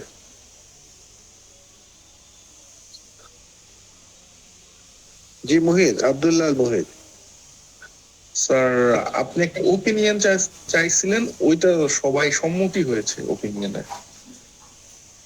কবে হবে পরীক্ষাটা? টেন্টেটিভ ডেট আমি ডিসাইড, আমরা মিলে করেছি না? আমরা মিলেই ডিসাইড করছি। আচ্ছা, আপনার আপনার কি মনে হয় যে মানে আপনারা যদি ডিনাই করতেন তাহলে আমি কি বলতাম? আমি বলতাম যে দেখেন তাহলে তো আমার পক্ষে থার্ড এক্সাম নেওয়াটা কোনোভাবে সম্ভব হচ্ছে না, তাই না? তাই বলতাম না রে মোহিত? জি স্যার। তাহলে আলটিমেটলি কি আমি আমার পাওয়ারটা ইউজ করে আমি সিদ্ধান্ত নিলাম না? স্যার এখানে আহ, দ্যাটস এইভাবে দ্য ইন্টারেস্টিং পার্ট। এটা হলো কি মজার জিনিস, রাইট? কারণ আমি তো আপনাদেরকে আগে মূল্য ঝুলিয়েছি, কি মূল্য ঝুলিয়েছি? থার্ড এক্সামের মূল্য ঝুলিয়েছি, রাইট? এবং আমি আপনাদেরকে এমন ভাবে পুরো প্ল্যানটা করেছি, যেহেতু আমি জানি যে আপনাদের ওখান থেকে কোনো কাউন্টার আসবে না, সেহেতু হোয়াট আই হ্যাভ ডান, আমি একটা ট্রিকিনেস ইউজ করেছি, আমি আমার ক্ষমতাটা ওখানে ব্যবহার করেছি। আমি কি বোঝাতে পেরেছি ভাই? তো সেই ক্ষেত্রে আমরা বলছি যে এমবিএ তে যেটা হয়, আপনার অনেক সময় আপনার বস তার ক্ষমতাটা ইউজ করে থাকে বা মিস ইউজ করে থাকেন টু ডিসাইড, এবং মানে উনি বেসিক্যালি ডিসাইড করেন, কিন্তু উনি বলেন মানে দিন শেষে উনি বলেন যে তাহলে সিদ্ধান্তটা নিলাম আমরা, তার মানে উনি চাপিয়ে দেন আমাদের উপরে, সবার উপরে। আমি কি বোঝাতে পেরেছি সবাইকে? বোঝা জি স্যার। গেছে? Yes sir. আচ্ছা, এবার আমরা আসি আপনার মানে স্পেসিফিক প্ল্যান। এটা আমাদের কি জানি বলে আপনার প্ল্যানিং এর হলো গিয়ে খুব সিম্পল একটা বিষয়, রাইট? আচ্ছা, প্ল্যান কত রকমের হতে পারে? প্ল্যান মূলত আপনার দুই রকমের হতে পারে। মানে ইউজুয়ালি আমরা প্ল্যানকে দুভাবে ক্যাটাগরাইজ করি। একটাকে আমরা বলি ফর্মাল প্ল্যান, আর একটাকে বলি আমরা ইনফর্মাল প্ল্যান। ওয়েল, একটাকে বলি আমরা ফর্মাল প্ল্যানটাকে আমরা বলি স্ট্রাকচার্ড প্ল্যান, আর ইনফর্মাল প্ল্যানটাকে আমরা বলি আনস্ট্রাকচার্ড প্ল্যান। মানে আপনার ফর্মালটা কি? ফর্মাল হলো কি খুবই সিস্টেমেটিক প্রসেস। এই যে দেখেন আপনাদের যেটা মানে ফর্মাল প্ল্যানের দুটো characteristics, it should be written clearly through paper and pencil. এই যে দেখেন আপনাদের ক্লাস কবে কবে হবে, সেমিস্টার কবে শুরু হচ্ছে, সেমিস্টার কবে শেষ হচ্ছে, আপনার নেক্সট সেমিস্টার কবে শুরু হবে, এগুলো সমস্ত কিছু আপনার সেমিস্টার শুরু হওয়ার আগে আপনাদেরকে জানিয়ে দিয়েছে। এটা ফর্মাল। আর এই যে ক্লাসে আমি কি পড়াবো বা কিভাবে পড়াবো না পড়াবো, আমার তো একটা পরিকল্পনা থাকে, বা কতটুকু পড়াবো না পড়াবো একটা পরিকল্পনা থাকে। That is basically informal. মানে ওটা রিটেন না, ওটা আপনার স্ট্রাকচার না। ক্লিয়ার হয়েছে? না, সেকেন্ড আমরা স্যার এখানে একটা কোশ্চেন ছিল স্যার আমার। Sir Please. যখন একটা ফর্ম যদি সিস্টেমেটিক হয় কিন্তু আমি যদি ডিসক্লোজ না করি মানে রিটেন না থাকে তাহলে ওটা ইনফর্মালে চলে যায়।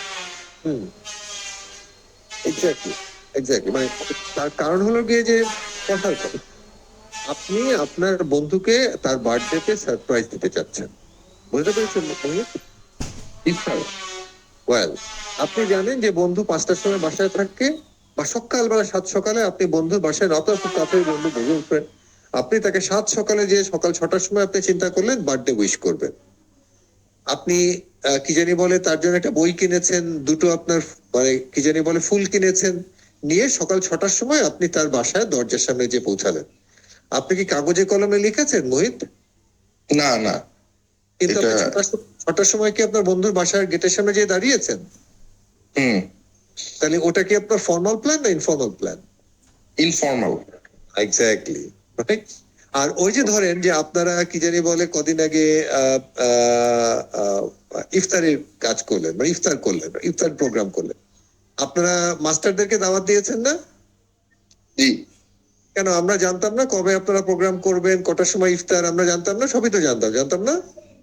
জি স্যার। কোথায় কোথায় ইফতার করাবেন তাও তো আমরা জানতাম, সবই জানতাম না? জি স্যার। তারপর আবার কাগজে কলমে লেখার দরকার কি ছিল? আমরা ওটাকে কি বলি যে এটাকে ফর্মাল করে ফেলা, সো দ্যাট কোনো মাস্টার মশাই যেন বলতে পারেন না, না বলতে পারেন কই আমি তো দাওয়াত পাইনি। বুঝতে পেরেছি? জি স্যার। তো যখন একটা জিনিস থ্যাংক ইউ আমরা স্যার। রিটেন রিটেন করলাম তখন সেটা হয়ে গেল ফর্মাল, আর যখন এটা আনরিটেন থাকে সেটাকে আমরা বলি informal. Now based on the specificity আমরা প্ল্যানটাকে দুটো ভাগে ভাগ করি। একটাকে আমরা বলি স্ট্যান্ডিং প্ল্যান। স্ট্যান্ডিং প্ল্যান কি? স্ট্যান্ডিং প্ল্যান হলো গিয়ে এমন পরিকল্পনা যে পরিকল্পনাটা আমরা রিপিটেডলি ইউজ করি, রাইট? যেমন ধরেন যে এই সেমিস্টারের যে পরিকল্পনা করা হয়েছে এটা গত সেমিস্টারের পরিকল্পনার মতোই একটা পরিকল্পনা, নতুন কিছু না। আমরা মানে আগের ছকে আমরা শুধু ডেট গুলো আর টাইমটাকে পরিবর্তন করেছি, আর তো কিছু না, রাইট?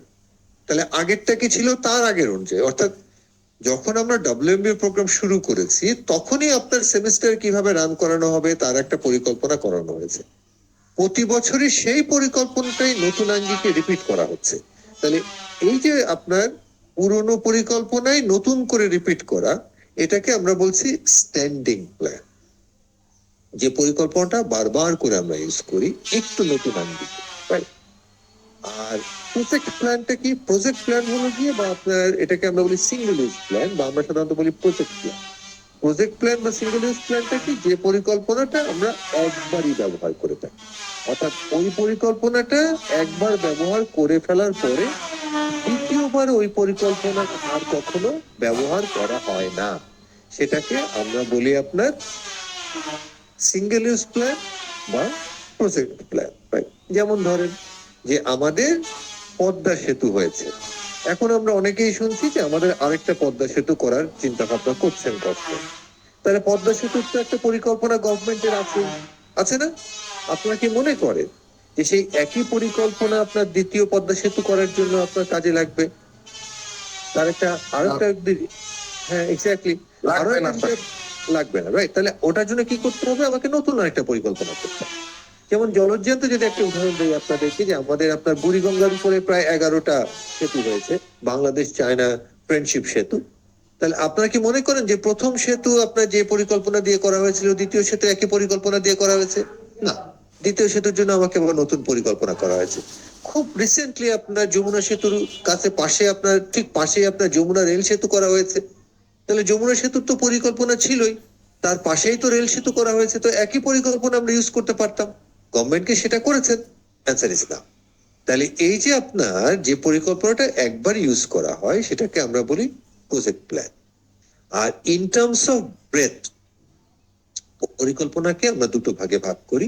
একটাকে বলি আমরা স্ট্র্যাটেজিক প্ল্যান, আর একটাকে বলি আমরা operational plan. Strategic plan long term top ম্যানেজমেন্টের পরিকল্পনা, আর operation plan short term bottom ম্যানেজমেন্টের পরিকল্পনা। অপারেশন প্ল্যানটা সাধারণত হয় হলো কি আপনার ইমপ্লিমেন্টেশন পারপাসে, আর স্ট্র্যাটেজিক প্ল্যানটা সাধারণত হয় হলো কি আপনার প্ল্যানিং পারপাস, রাইট?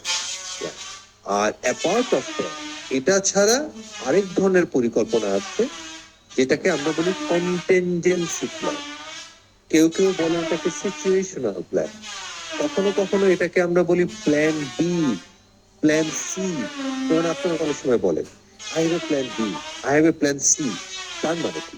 তার মানে হলো যে কোনো কারণে যদি প্ল্যান এ আমার ব্যর্থ হয়, প্ল্যান এটা হলো যে আমার মূল পরিকল্পনা। যেমন ধরেন আমি যদি একটা মজা করে উদাহরণ দিই, যে আপনারা কেউ কেউ আপনার মানে ভর্তি পরীক্ষা আমাদের এখানেও দিয়েছেন, WMBA প্রোগ্রামেও দিয়েছেন, আবার একই সাথে আপনার আমাদের যে বিজনেস ফ্যাকাল্টি আছে সেখানেও দিয়েছেন, রাইট? ওয়েল, কেন বিজনেস ফ্যাকাল্টিতেও দিয়েছেন? যদি আপনার IBA তে আমার ভর্তি না হয় তাহলে যেন অ্যাটলিস্ট আপনার ইসে কি জানি বলে জাহাঙ্গীরনগর ইউনিভার্সিটিতে বিজনেস ফ্যাকাল্টি যেন আমার ভর্তি হয়, রাইট? তাহলে যে আপনার মূল উদ্দেশ্য হলো গিয়ে IBA তে ভর্তি হওয়া WMBA প্রোগ্রামে, কিন্তু যদি না হয় সে কারণে হাতে একটা অপশন রাখা যেটাকে আমরা বলি প্ল্যান বি, বা যেটাকে আমরা বলি কন্টিনজেন্সি প্ল্যান।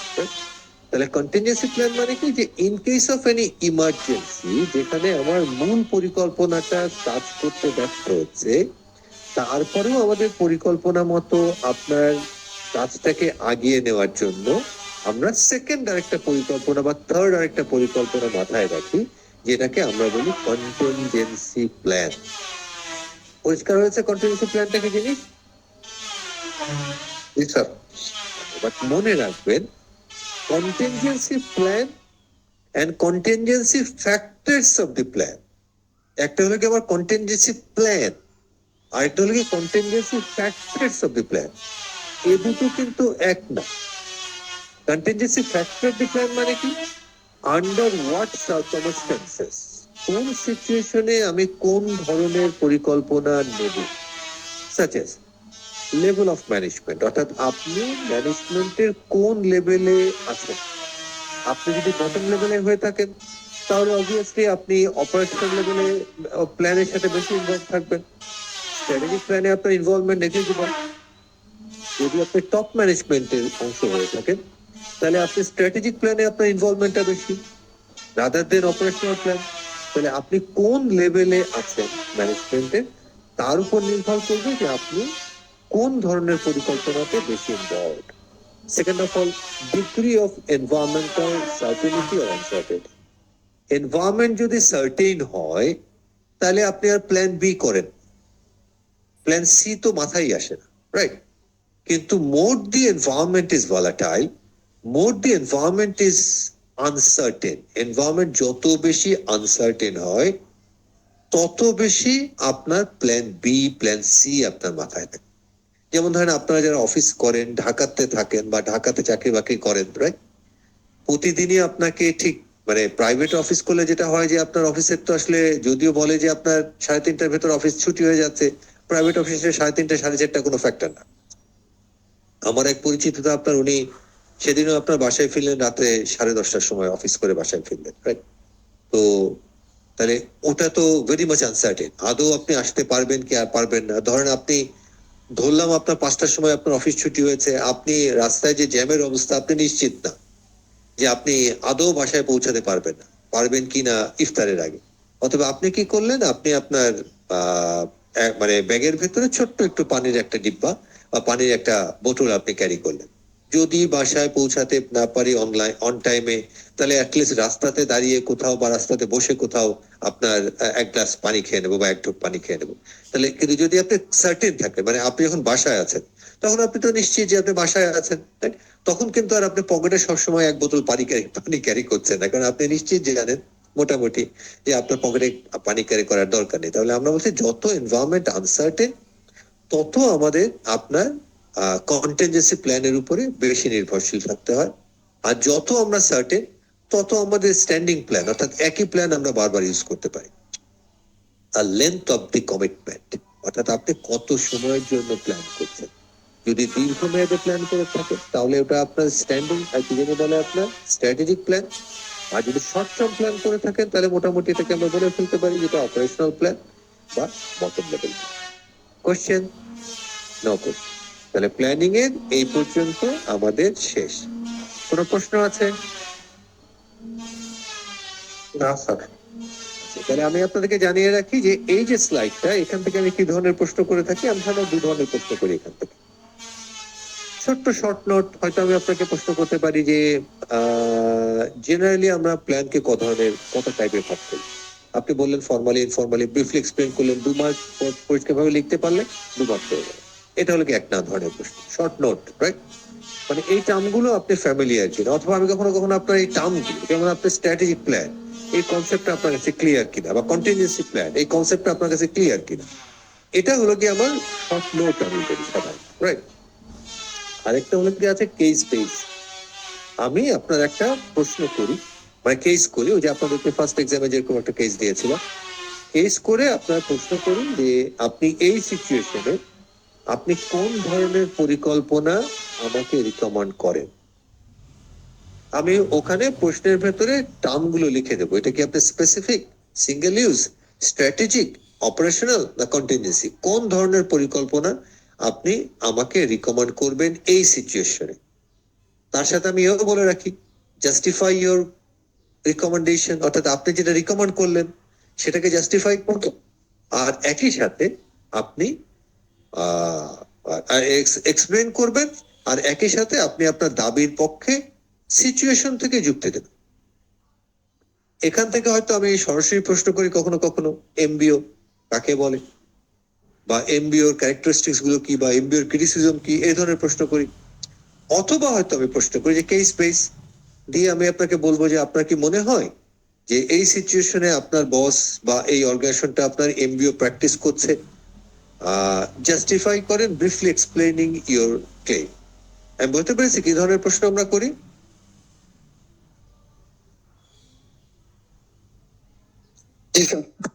পারবেন তো? প্রশ্ন করলে পারবেন তো নাকি না? ইনশাল্লাহ। Good, very good. তাহলে আমি আপনার আরেকটা আপনাদের টপিকস খুলছি, পারসেপশন। ওটা খুলে আপনাদের সাথে শেয়ার করে, আর এর মধ্যে যদি আপনাদের কোনো প্রশ্ন থাকে you are free to ask me, আমাকে প্রশ্ন করতে পারেন। প্রশ্ন আছে রে? স্যার ওই যে আপনি বললেন না যে ধরেন বস যদি আগে থেকে একটা ডিসিশন নিয়ে তারপর মানে এমন ভাবে এমপ্লয়ীদেরকে বলে যে মানে এভাবে চাপাই দেয় যে আমরা সবাই মিলে ডিসিশনটা নিছি, সেই ক্ষেত্রে স্যার এজ এন এমপ্লয়ি মানে এই জিনিসগুলোকে আসলে কিভাবে রিয়াক্ট করা উচিত? এটা তো আসলে রে ছেলে একেবারে স্পেসিফিক্যালি আর কি জানি বলে জেনারেল উত্তর দেওয়া যায় না। এটা নির্ভর করে হলো কি সিচুয়েশনের উপরে এবং ওই সময়কার অ্যাটমসফিয়ারের উপরে।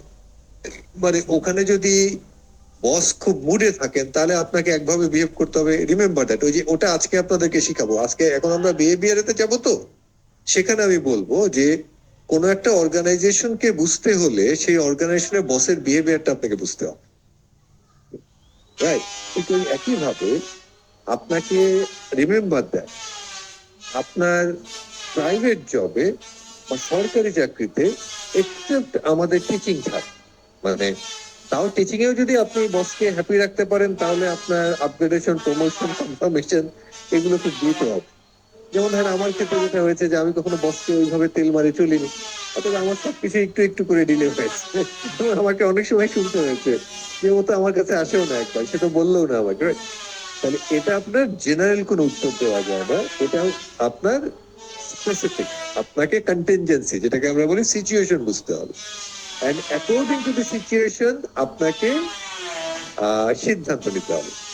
আমি এভাবে বলি সবসময়, সেই ম্যানেজমেন্টটাই আসলে ইফেক্টিভ ম্যানেজার, যেই ম্যানেজমেন্টটা according to the requirement of the situation, সিচুয়েশনের রিকোয়ারমেন্ট অনুযায়ী তিনি আপনার সিদ্ধান্ত নিতে পারলেন। অতএব আপনি যদি মানে সিচুয়েশন না বুঝে যদি সিদ্ধান্ত নেন তাহলে এটা আপনার জন্য আপনার বুমেরাং হয়ে আসতে পারে। আমি কি বোঝাতে পেরেছি? কে প্রশ্ন করেছিলেন? ফাহাদ। জি স্যার। ফাহাদ, আপনি কি উত্তর পেয়েছেন? জি স্যার, থ্যাংক ইউ স্যার। আচ্ছা, ওয়েল, আজকে আমরা বিহেভিয়ার নিয়ে আলাপ শুরু করছি। অর্গানাইজেশন বিহেভিয়ার, যেহেতু আমাদের কোর্সের নামই OM আর কি, অর্গানাইজেশন বিহেভিয়ার এন্ড আপনার আপনার কি জানি বলে ম্যানেজমেন্ট বা অর্গানাইজেশন এন্ড ম্যানেজমেন্ট, মূলত মানেটা হলো যে অর্গানাইজেশন বিহেভিয়ার ম্যানেজমেন্ট। আবার বলছি যে যখন ফিজিক্যাল ক্লাস হয় তখন আমি পারসেপশন আমার খুব পছন্দের একটা টপিক, বিহেভিয়ার আমার খুব পছন্দের একটা টপিকস। আমি রিয়েলি সরি যে আপনাদেরকে আমি সেইভাবে আপনার মানে আমি যেভাবে এই টপিকসটা পড়াই আমি আপনাদেরকে সেভাবে পড়াতে পারি, কারণ অনলাইনে এটা কোয়াইট ইম্পসিবল, রাইট? যাই হোক, তারপরে আমি আমার সাধ্যমতো চেষ্টা করব যে সো দ্যাট আপনারা যেন টপিকস গুলো বুঝতে পারেন। অর্গানাইজেশন বিহেভিয়ার আমাকে বুঝতে হলে আমাকে পিপলস বিহেভিয়ার বুঝতে হবে। মানে পিপলস মানে কি? পিপলস মানে হলো কি আমার employees of the organisation, right? আর অর্গানাইজেশনের বিহেভিয়ারকে ইউজ করে যদি আমাকে আপনার উপরে যেতে হয়, অর্থাৎ টপে উঠতে হয়, আমাকে অবশ্যই আমার টপ ম্যানেজমেন্টের বিহেভিয়ারটা বুঝতে হবে। রিমেম্বার দ্যাট, টপ ম্যানেজমেন্ট যেই ধরনের বিহেভিয়ার করেন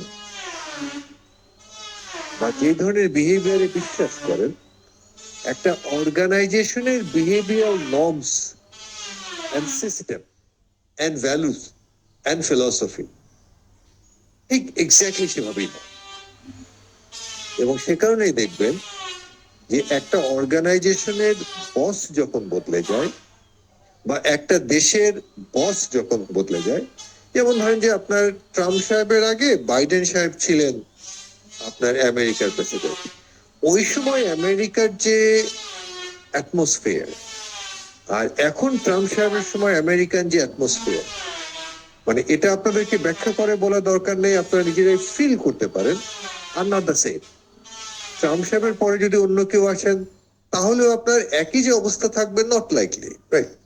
তার মানে কি বাকি যে 26 কোটি লোক ইউনাইটেড স্টেট অফ আমেরিকার তারা তো একই রকমই আছে, কিন্তু কি পরিবর্তন হয়েছে? বস পরিবর্তন হয়েছে। বস পরিবর্তন হয়ে যাওয়ার সাথে সাথে পুরো atmosphere of the nation, even দেখেন পুরো বিশ্বেরই বিহেভিয়ার নর্মসটা বদলে গেছে, রাইট? অতএব আমরা বলি যে একটা অর্গানাইজেশনের বিহেভিয়ার যদি আপনাকে বুঝতে হয়, আপনাকে সবার আগে বুঝতে হবে বসেস বিহেভিয়ার, এবং সেই বিহেভিয়ারটাকে ইউজ করে যদি আপনাকে উপরে উঠতে হয় বা অর্গানাইজেশনে যদি আপনি উপরের দিকে যেতে চান, তাহলে বস যে ধরনের বিহেভিয়ার তার ফলোয়ারদের কাছ থেকে এক্সপেক্ট করে, আপনাকে সেই রঙেই নিজেকে রাঙাতে হবে।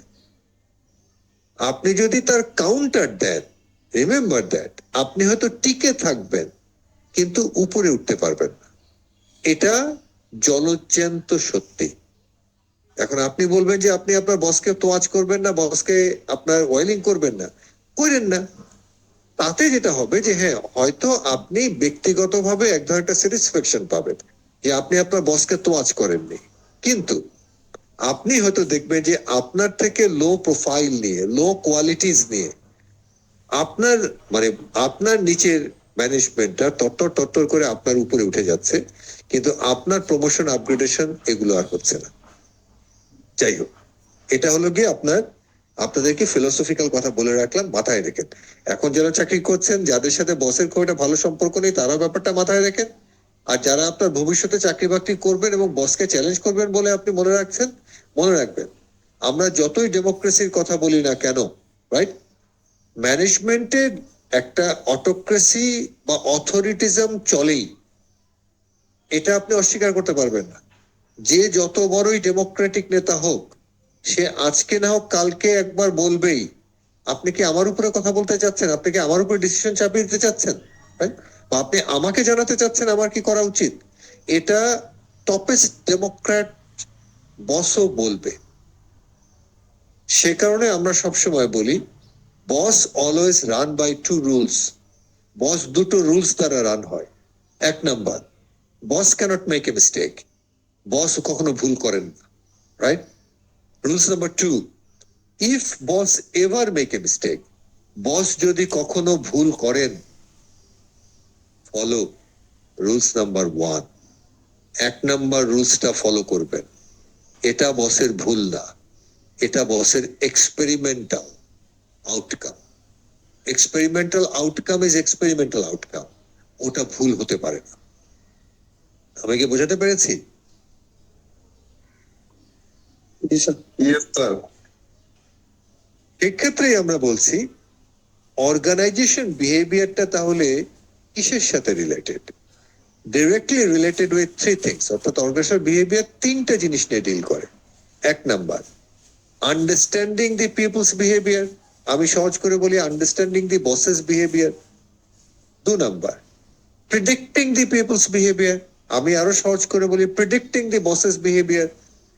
তিন নাম্বার, ওটা আপনি পারবেন না, কন্ট্রোল আপনি করতে পারবেন না, কিন্তু আপনি ম্যানেজ করতে পারবেন বসের বিহেভিয়ারকে, রাইট?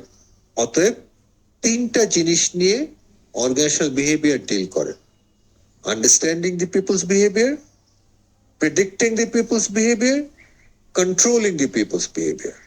এখন মজার ব্যাপার হলো গিয়ে, if you not been able to understand the buses behaviour, আপনি যদি বসের বিহেভিয়ারটা বুঝতে না পারেন, তাহলে আপনি তার নেক্সট বিহেভিয়ার প্রেডিক্ট করতে পারবেন না। কন্ট্রোল তো বহু দূর কি বাত, রাইট? ঠিক একইভাবে আপনাকে যদি বসের বিহেভিয়ারটাকে কন্ট্রোল করতে হয় বা ম্যানেজ করতে হয়, তাহলে আপনাকে আগে থেকে you have to be prepared for ইট।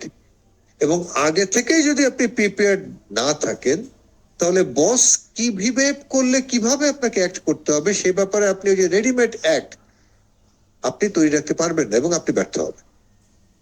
অতএব আপনাকে যদি বসের বিহেভিয়ার প্রিডিক্ট করতে হয়, তাহলে বসের বিহেভিয়ারকে বুঝতে হবে।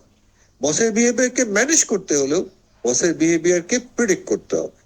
সো আবার বলছি, organisational behaviour mostly deals with three things: predicting the people's behavior or boss's behavior, understanding the boss's behavior, predicting the boss's behavior, as well as controlling the boss's behavior.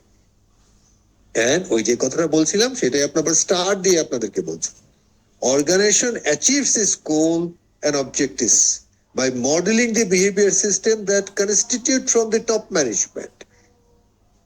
অর্থাৎ অর্গানাইজেশনের যে behaviour model that need to be followed by the ওয়ার্কফোর্সকে সেই মডেলটাকে follow করতে হবে।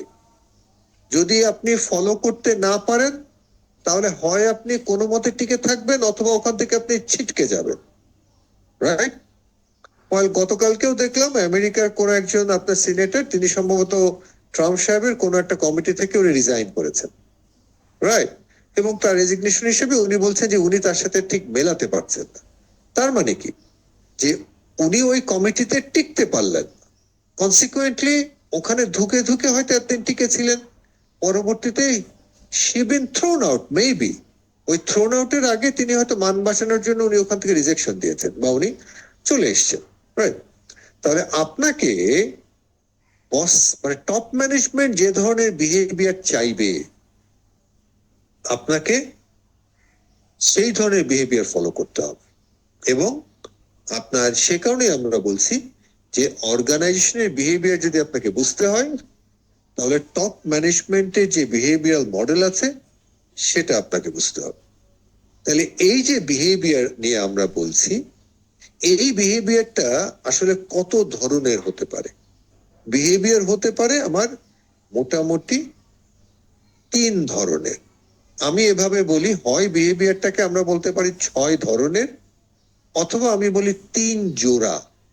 either these are 6 types in nature or 3 groups in nature.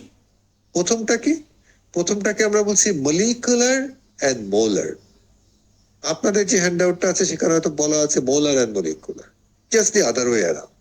মলিকুলারটা কি? আপনারা যারা সায়েন্সের ছেলে মেয়ে আছেন তারা এই টার্মটার সাথে খুব ফ্যামিলিয়ার। মলিকুলার, মলিকুলার মানে হলো গিয়ে ক্ষুদ্রাতি ক্ষুদ্র অংশ, যেটা আপনার দেখা যায় না খুব শক্তিশালী মাইক্রোস্কোপ ছাড়া, রাইট? যেমন যে আমাদের চারপাশে জীবাণু, অণুজীব, সম্ভবত মলিকুলারের বাংলা হলো গিয়ে অণুজীব। মানে এতটাই ক্ষুদ্র যে ক্ষুদ্রটা অংশটা আপনার দেখা যায় না। ঠিক একইভাবে আমরা বলছি মলিকুলার বিহেভিয়ার, স্মল রেসপন্সেস, ক্ষুদ্র ক্ষুদ্র রেসপন্সেস।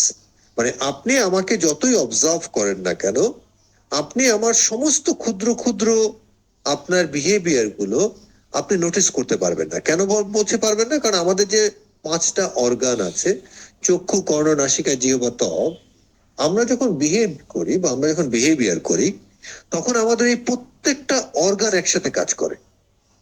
এবং আমাদের পক্ষে এই 6টা অর্গানের 6টা অর্গানকেই আপনার অবজার্ভ করা এবং রিড করা কোয়াইট ইম্পসিবল। আবার এই 6টা অর্গানসের বা 6টা সেন্সরি একটা ইন্টিগ্রেটেড ফর্মেটই হলো গিয়ে আমার মোলার বিহেভিয়ার। তাহলে মলিকুলার কি? মলিকুলার হলো গিয়ে আপনার ক্ষুদ্র আচরণ বা স্মল রেসপন্স। এই যে এই মুহূর্তে আপনার চোখে, সেটা হলো গিয়ে আপনার একটা মলিকুলার। বা আপনার চোখের মনিটা একটু ডানে বায়ে ঘুরলো, এটা হলো গিয়ে আপনার মলিকুলার। এই যে আপনার হাতের আঙুলটা একটু নড়লো, এটা হলো আপনার মলিকুলার। এই যে আপনি হাতের আঙুলগুলো দিয়ে চুলটা ঠিক করলেন, এটা আপনার মলিকুলার। এই যে আপনি ডানে বায়ে তাকালেন, এটা একটা মলিকুলার, রাইট? ক্ষুদ্রাতি ক্ষুদ্র অংশ, রাইট? তাহলে এই যে ক্ষুদ্রাতি ক্ষুদ্র অংশ, এই জিনিসগুলোকে যখন আমরা একসাথে কম্বাইন্ড করি, ওয়াটেড হয় হলো কি আবার মোলার হিসাবে। তাহলে মলিকুলার কি? Small responses. মলিকুলারটা আচ্ছা, মলিকুলার কি? Small responses. মোলারটা কি জিনিস? মোলারটাকে আমরা বলছি ইন্টিগ্রেটেড, অর আরো সহজভাবে যদি বলি লার্জ রেসপন্সেস। যেমন ধরেন আমরা অনেক সময় বলি সবকিছু মিলে ছেলেটাকে আমার ভালো লাগলো। তার মানে সবকিছু মিলে মানে কি? সবকিছু মিলে মানে হলো কি, হ্যাঁ তার ক্ষুদ্র ক্ষুদ্র কিছু অংশ হয়তো ভালো, সে জামাটা হয়তো পরেছে খুব সুন্দর সুন্দর করে, কিন্তু সবকিছু মিলে কেন জানি ছেলেটাকে ভালো লাগলো না। তার মানে মলিকুলার, কিছু কিছু মলিকুলার আছে যেগুলো আপনার ভালো, কিন্তু যখন আমি সমস্ত মলিকুলার গুলোকে একসাথে করছি, ইন্টিগ্রেটেড করে একটা ইউনিটে আনছি, তখন সবকিছু মিলিয়ে ছেলেটাকে আমার ভালো লাগেনি। বা সবকিছু মিলে ছেলেটা মন্দ না, তার মানে কি মলিকুলারলি নট ব্যাড, রাইট? তাহলে আমার মোলারলি নট ব্যাড। তাহলে মলিকুলার কি? ক্ষুদ্র ক্ষুদ্র অংশ। আর মোলারটা কি? সামগ্রিক অংশ। বোঝা গেছে মলিকুলার আর মোলার মধ্যে পার্থক্য?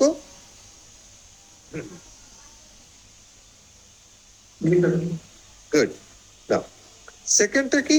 Overt and covert. মানে এই যে ওভার্ট অ্যান্ড কোভার্ট এই টার্মটার সাথে আপনারা খুব বেশি মাত্রায় ফ্যামিলিয়ার। এখানে আমরা ওই ওভার, OVER, এর সাথে আমরা একটা টি যোগ করেছি। কভার, COVER, কভার, এর সাথে আমরা একটা টি যোগ করেছি, রাইট? Covert, right? যেমন কভার বুক, আমরা বলি কভার পেজ, আমরা বলি বেড কভার, আমরা বলি কুশন কভার, আমরা বলি আপনার কভার্ড ভ্যান, রাইট? তাহলে এই যে দেখেন কভার, কভার মানে কি? ঢেকে রাখা। তাহলে আপনি যখন একটা বইয়ের উপরে মলাট দিলেন বা কভার দিলেন, আপনি কি বইয়ের মূল পাতাটা দেখছেন? অ্যান্সার ইজ না, দেখছেন, রাইট? ঠিক একইভাবে কভার্ড ভ্যান, এই যে গাড়িগুলো যেটা কভার্ড আছে, এর গাড়িগুলোর ভেতরে কি, অর্থাৎ কভারের ভেতরে কি, সেটা তো আমরা দেখি না, রাইট? তাহলে ঠিক ওই একইভাবে কভার্ড বিহেভিয়ার হলো কি এমন একটা বিহেভিয়ার যেটা ট্রু বিহেভিয়ার, যেটা বা অরিজিনাল বিহেভিয়ার যেটা, তার উপরে আমরা একটা কভার দিয়ে রাখি। যেমন ধরেন আজকে আপনার মন খুব খারাপ, কিন্তু তারপরেও আপনি বন্ধুদের সাথে হেসে হেসে কথা বলছেন। বন্ধু যখন আপনাকে প্রশ্ন করছে, আপনি হয়তো তার সাথেও হাসছেন। এটা একটা কাষ্ঠ হাসির মতো হাসি, মানে আপনার হাসতে হবে তাই হাসছেন, কিন্তু আপনার হাসিটা ভেতর থেকে হাসি না, right? কিন্তু আপনি হাসছেন, বাকিরা পাঁচজন দেখছেন যে আপনি হাসছেন, কিন্তু ভেতরে ভেতরে আপনি খুব কষ্ট পাচ্ছেন। তার মানে কি? যে আপনি আপনার কষ্টটার উপরে একটা কভার নিয়েছেন, রাইট? তাহলে ওই বিহেভিয়ারটাকে আমরা বলছি কোভার্ট বিহেভিয়ার। আর ওভার্ট বিহেভিয়ার কি? যেটা আমরা দেখতে পাচ্ছি, দৃশ্যমান। তাহলে ওভার্ট বিহেভিয়ারটা হলো আমার দৃশ্যমান বিহেভিয়ার, আর কভার্ট বিহেভিয়ারটা হলো কি আমার অদৃশ্যমান বিহেভিয়ার। না, আর তিন ধরনের বা থার্ড টাইপস অফ বিহেভিয়ার, এটাকে আমরা বলি ভলেন্টারি, আর এটাকে বলি আমরা ইনভলেন্টারি। ভলেন্টারি হলো কি আপনার ঐচ্ছিক বিহেভিয়ার। ঐচ্ছিক বিহেভিয়ারটা কি জিনিস? আপনি স্বেচ্ছায় স্বপ্রণোদিত হয়ে, such a simple take an example, আমি মজার এক্সাম্পলটা সব জায়গাতেই দিয়ে থাকি, যে আমরা যখন প্রত্যেকেই ছোটটি ছিলাম এবং প্রত্যেকেই যখন মোটে স্কুলে যাওয়া শুরু করেছি, প্রত্যেককেই আমরা স্কুলটাকে প্রথমে ভালোবাসি, কারো আমাদের স্কুলে যেতে ইচ্ছে করতো না, রাইট? এবং প্রতিদিনই আমরা বায়না ধরতাম যে আমরা আজকে স্কুলে যাব, রাইট? তার মানে কি? ওখানে আমরা স্কুলে যেতাম, যেতে চাইতাম না, কিন্তু উই বিন ফোর্সড, আমাদেরকে বাধ্য করা হয়েছে স্কুলে যাওয়ার জন্য। কিন্তু আজকে তো এই যে আপনারা যারা যারা ক্লাসে এসছেন, আমি তো কাউকে বাধ্য করিনি, আমি তো আপনাদের স্টুডেন্ট অ্যাটেন্ডেন্সও নিচ্ছি না, আপনারা কেউ কেউ আপনার এখনো ঢুকছেন, রাইট? খালি খালি আপনার এই মানে ঢোকার জন্য ঢুকে লাভ নাই, রাইট? লাভ নেই কেন বলছি? যে কারণ আমি আপনাদের কোনো অ্যাটেন্ডেন্স, অনলাইন ক্লাসে আমি কোনো অ্যাটেন্ডেন্স নেই না, কারণ আমি আসলে জানছি না যে আপনি কি আদৌ মনোযোগ দিয়ে আমার কথা শুনছেন, নাকি না আপনি আপনার মোবাইলটা অন করে আপনি চলে গেছেন, অথবা আপনি আপনার ল্যাপটপটা অন করে চলে গেছেন, that I don't know, right? আর এখানে আমরা ভিডিও আমরা দেখছি না, আর ভিডিও দেখলেও তো ওটাকে আমরা ডার্ক করে রাখি, রাইট? আমরা ওভাবে দেখাই না, রাইট? তাহলে এই যে আপনার আপনি তারপরও ক্লাসে আজকে এসছেন, যারা ক্লাসে এসছেন আজকে, তারা ভলেন্টারিলি এসছেন। আমরা আপনাকে বাধ্য করিনি, আমরা আপনাকে ভয়ও দেখাইনি, আমরা আপনাকে অন্য কিছু করিনি। তার মানে আপনি এসছেন স্বেচ্ছা প্রণোদিত হয়ে, রাইট? আর ইনভলেন্টারি মানে কি? আপনাকে যখন বাধ্য করা হয়, অর্থাৎ ওই যে আপনি ছোটবেলায় আপনাকে স্কুলে যেতে বাধ্য করা হয়েছে, সেটা ছিল আপনার ইনভলেন্টারি বিহেভিয়ার। আর আজকে যে আপনি ক্লাসে ঢুকেছেন, এটা আপনার ভলেন্টারি বিহেভিয়ার। না, তাহলে হিউম্যান বিহেভিয়ার, মানুষের বিহেভিয়ারটা ভীষণ জটিল রে। মানুষের বিহেভিয়ারটা আন্ডারস্ট্যান্ড করা বা প্রেডিক্ট করা ইজ কোয়াইট ডিফিকাল্ট। মানে কোয়াইট ডিফিকাল্ট মানে হলো কি, আমরা বলি is quite impossible, right? Well, তাহলে ইন জেনারেল আমাকে যদি প্রশ্ন করেন যে মানুষের বিহেভিয়ারটা কি বা কিভাবে হয়, আমাদের চারপাশে আমরা যখন কোনো একটা অবজেক্টের সাথে কনফ্রন্টেড হই, ইন্টারাক্টেড হই, রাইট, তখন আমরা দুই ভাবে অ্যাক্ট করতে পারি। আপনাকে শুনছেন আমার কথা ছেলেমেয়েরা? জি স্যার। আবার জি, বলছি, স্যার। মনোযোগ দিয়ে শুনেন। আপনার যখন ধরেন এইমাত্র জি স্যার কে বললো রে মোহিত, জি স্যার। আচ্ছা মোহিত, আমি আপনাদেরকে একটা প্রশ্ন করেছি, আপনি রেসপন্স করেছেন, তাই না? জি। আপনি কি রিয়াক্ট করেছেন? না স্যার, রেসপন্স। মানে আমি মজা করে বলি মোহিত, বোঝানোর জন্য আপনাকে এবং সবাইকে বোঝানোর জন্য। আপনি কি রিয়াক্ট, মানে আপনি রিয়াক্ট করলে কি বলতেন? আমি হিসেবে আপনি একই প্রশ্ন কেন বারবার করেন? আমরা তো আছি, বা আমি তো শুনছি, তাই না? জি স্যার। আচ্ছা, কিন্তু আপনি কি বলেছেন? জি স্যার। হয়তো কণ্ঠটার ভেতরে একটু জোর ছিল, যাকে ওটা আমি বাদ ওটা আমি বাদ দিচ্ছি। দুইটা করলাম রে মোহিত, যাই হোক। তার মানে আপনাকে যখন একটা প্রশ্ন করেছি, আপনি বা আপনাদেরকে একটা প্রশ্ন করেছি, আপনি দুভাবে অ্যাক্ট করতে পারেন। একটা হলো কি আপনি রেসপন্স করতে পারেন, আরেকটা হলো কি আপনি রিয়াক্ট করতে পারেন। ধরেন আপনাকে কেউ সামনে থেকে দেখা হলো, আপনার কোনো বন্ধু বা পেছন থেকে আপনার বন্ধু আপনাকে ডাক দিল, হ্যালো। আপনি তার উত্তর দিতে পারেন দুভাবে, হাই। তাহলে উনি আপনাকে হ্যালো বললো, আপনি তার উত্তরে উনাকে হাই বললেন, রাইট? এটা আপনি রেসপন্স করলেন। আরেকটা হলো উনি আপনাকে বললেন হ্যালো, আপনি খেপে গেলেন, খেপে যেয়ে বললেন, ভাই আপনারা কতবার বলছি রাস্তায় হাঁটার সময় আমার হ্যালো হ্যালো করবেন না, ভাই যেই বেশি নাকি মিয়া, আপনার এর আগে বহুবার না করছি, তারপর আপনি কেন বারবার হ্যাঁ হ্যালো হ্যালো করেন? Right? তাহলে এই যে আপনি যে বিহেভটা করলেন, এটা আপনি কি করলেন? আপনি রিয়াক্ট করলেন। বোঝা গেছে রেসপন্স আর রিয়াক্টের মধ্যে পার্থক্যটা কি? বোঝা গেছে ছেলেমেয়েরা? জি স্যার। আচ্ছা, এবার আমি আপনাদেরকে একটা ছবি এঁকে দেখাই, মানে মানে বোঝানোর জন্য। নাও, আমরা এই যে মানে লাইনটা দেখা যাচ্ছে তো? আরে একটা সাদা কাগজ হলে ভালো হতো, মানে সাদা হলে ভালো হতো। দাঁড়ান দাঁড়ান, কম্পিউটারে অনেক সমস্যা রে। না,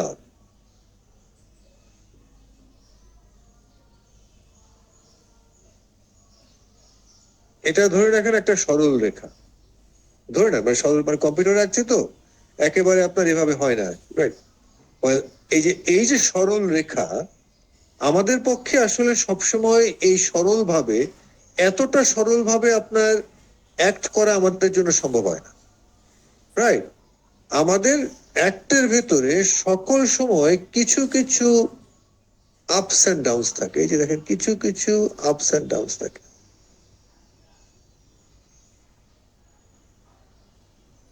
না? তাহলে এই যে লিটল আপস এন্ড ডাউনস, দাঁড়ান, এই জন্যই বলি যে ক্লাসে হলে আরো সুন্দর হতো আর কি। এই যে এটাকে আমরা বলছি লিটল আপস এন্ড ডাউনস। এই যে সবুজ দাগটা যেটা দেখা যাচ্ছে, দেখা যাচ্ছে এই লিটল আপস এন্ড ডাউনস। এই little ups and downs are very normal, very natural, right? যেমন দেখেন, এই যে আমি যখন কথা বলছি বা আপনি যখন কথা বলছেন, কণ্ঠের একটু 19-20 হয়।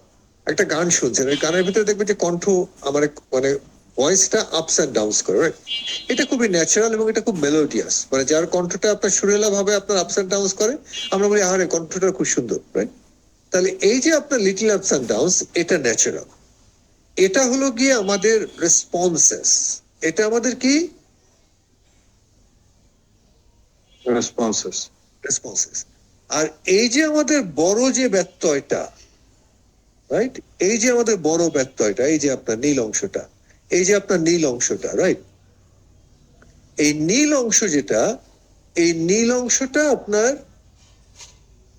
আমাদের না, কি জানি বলে, রেসপন্স না। এটাকে আমরা বলছি রিয়াকশন। নাও, অ্যাকর্ডিং টু দি আপনার ডেফিনেশন অফ বিহেভিয়ার, আমরা বলছি যে আমাদের রিয়াকশনস গুলো আর নট আওয়ার বিহেভিয়ার। আমাদের বিহেভিয়ারটা হলো গিয়ে আমাদের রেসপন্সেস।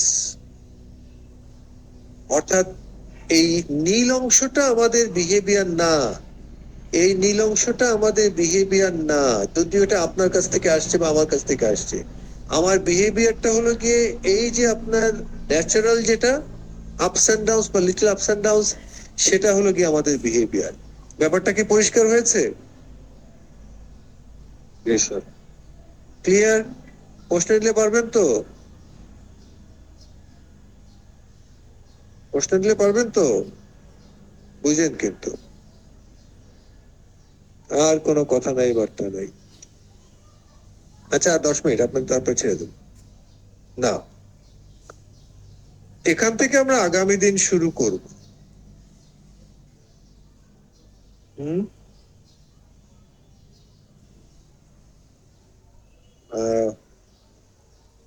ওকে, ওকে, ওকে, দাঁড়ান। আমি যেভাবে এটা পড়াতে চাই সেভাবে পড়াতে পারছি না। এটা কি দেখা যাচ্ছে, মানে হোয়াট ডু ইউ সি? কে কে দেখছেন? কেউ কি আছেন আমার সাথে? জি স্যার। কি কি দেখা যাচ্ছে এখানে? হাঁচি দিচ্ছে।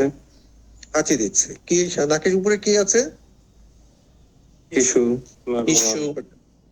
ধরেন আমি আমি ক্লাসে একটা হাঁচি দিলাম, হাঁচি দিয়ে টিস্যু পেপারটা ঢেকে হাঁচিটা দিলাম, তারপরে আপনার টেবিলের উপরে টিস্যু পেপারটা রেখে দিলাম। মানে পিকচারটা ভিজুয়ালাইজ করতে পারছেন? জি স্যার। এখন এই যে আমি নাক টাক মুছে মুখ টুক মুছে আপনার টিস্যু পেপারটা টেবিলের উপরে রাখলাম, এই টিস্যু পেপারটা আপনারা কত টাকা দিয়ে কিনতে চাবেন, বা কেউ কি এটা কিনতে চাইবেন? না স্যার। শোভন, ভেবে চিন্তে বলেন, হেসেন না রে। কিনবেন না? কিনবেন না? আসলেও কিনবেন না? আমি তো কিনবো না স্যার। কেউ কি কিনবে? আমার মতে না। মানে কেউ একজন নাক মুখ ঝেড়ে সেই টিস্যু পেপারটা ফেলে দিয়েছেন রাস্তাতে, বা ফেলে দিয়েছেন আপনার মানে ফ্লোরের উপরে, আপনি কি সেই টিস্যু পেপারটা কিনবেন, বা আমরা কেউ কিনবো? না স্যার। আচ্ছা, নিশ্চিত তো সঞ্জিদা? জি স্যার। আপনারা কি জানেন যে কোনো একজন ভদ্রলোক আপনার একটা টিস্যু পেপার উনি কিনেছেন বাংলাদেশি টাকায় মোর দেন 10 crore টাকার উপরে, 10 কোটি টাকা দিয়ে একটা টিস্যু পেপার কিনেছেন। এবং সাংবাদিকরা যখন তাকে প্রশ্ন করেছে যে তুমি একটা টিস্যু পেপার 10 কোটি টাকা দিয়ে কিনলে, বা $1 মিলিয়ন দিয়ে কিনলে, তিনি তার উত্তরে কি বলেছেন জানেন? তিনি তার উত্তরে বলেছেন, I was ready to give it, আমি give more then that money, and luckily I got it in cheap. আমি এর থেকে বেশি দিতে রাজি ছিলাম, আমি খুব সস্তায় টিস্যু পেপারটা পেয়ে গেছি। সঞ্জিদা, কি মনে হয়, বিশ্বাসযোগ্য না বিশ্বাসযোগ্য না? তার ফানি ম্যাচে যদি বলি তার অনেক বেশি টাকা এর জন্য ভাবতে হবে। স্যার, বিশ্বাসযোগ্য। বিশ্বাসযোগ্য, এটা কার কার টিস্যু পেপার মনে আছে? That become a news in the world news paper. এই ভদ্রলোককে চেনা যায়? জি স্যার। এই ভদ্রলোক sir Lionel Messi. Leonardo Messi, মানে লিওনার্দো মেসি, তাই না? Lionel Messi. উনি যখন বার্সেলোনা ছেড়ে আসলেন, উনি তো বার্সেলোনাতে, উনি তো ওনার ক্যারিয়ার শুরু করেছিলেন বার্সেলোনাতে, তাই না?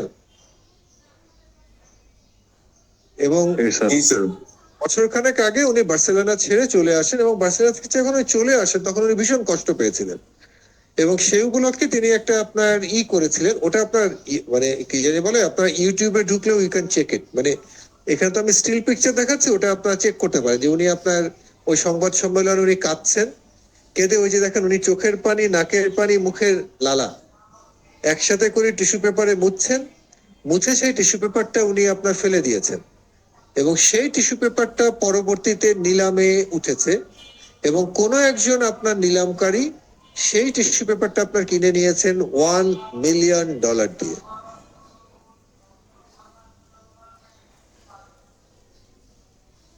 তাহলে মেসি সাহেবের টিস্যু পেপার আপনি $1 মিলিয়ন দিয়ে যদি কিনতে চান, আমার টিস্যু পেপারটা তো অ্যাটলিস্ট $1 দিয়ে হলেও কেনা উচিত।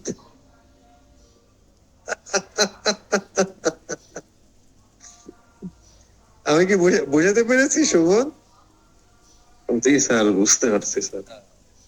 এবার আসি যে এখান থেকে আমরা কি পাচ্ছি, মানে এখান থেকে আমরা বিহেভিয়ারের কি জিনিসটা পাচ্ছি, কেন আমি এই জন্য বলছি, এটা যদি আপনাদের সামনাসামনি ক্লাসে পড়াতাম আপনারা হয়তো আরো এনজয় করতেন, এবং আপনাদের আরো ভালো বুঝতেন বিষয়টাকে।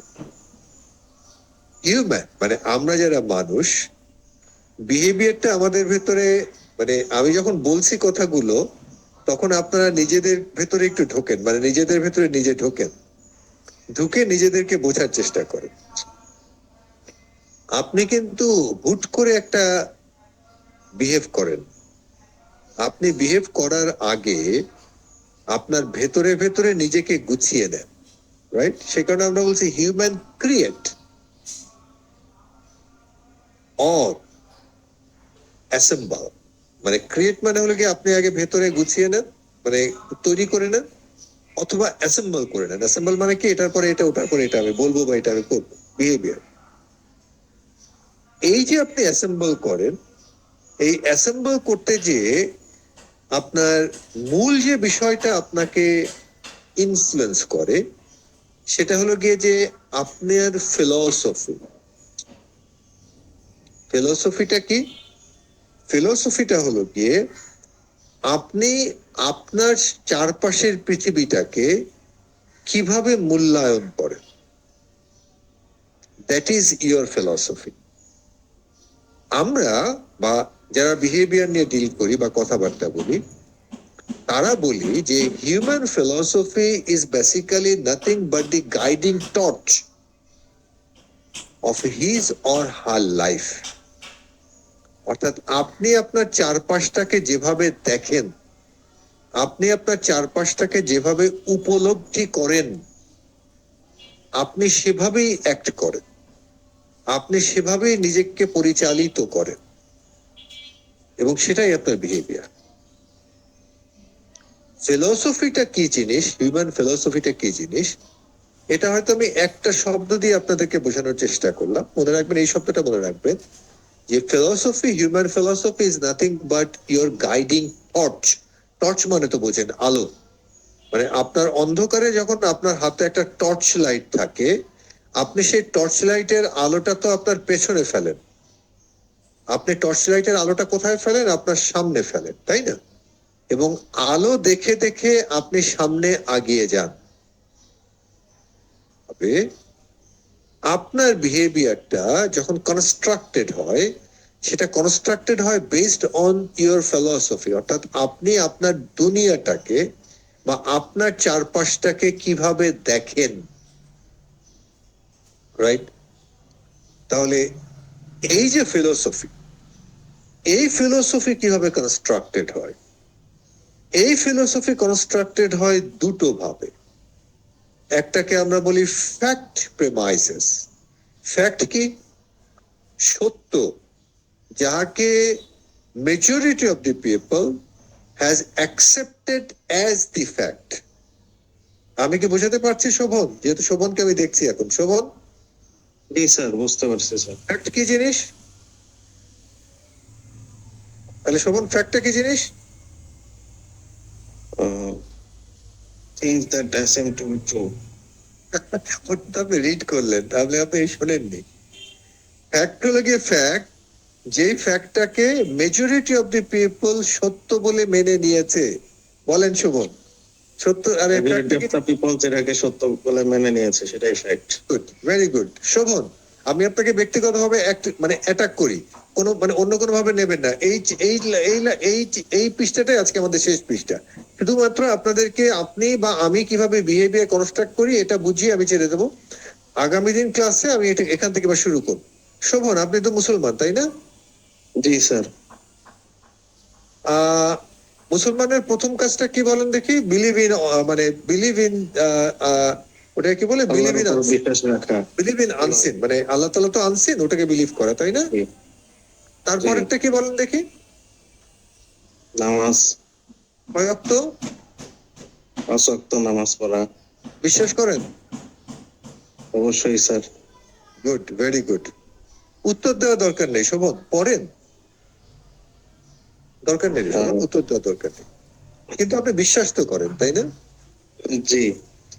আচ্ছা, তার মানে কি আপনি প্র্যাকটিস করেন আর না করেন? You do believe that as a Muslim, you have to pray 5 times a day.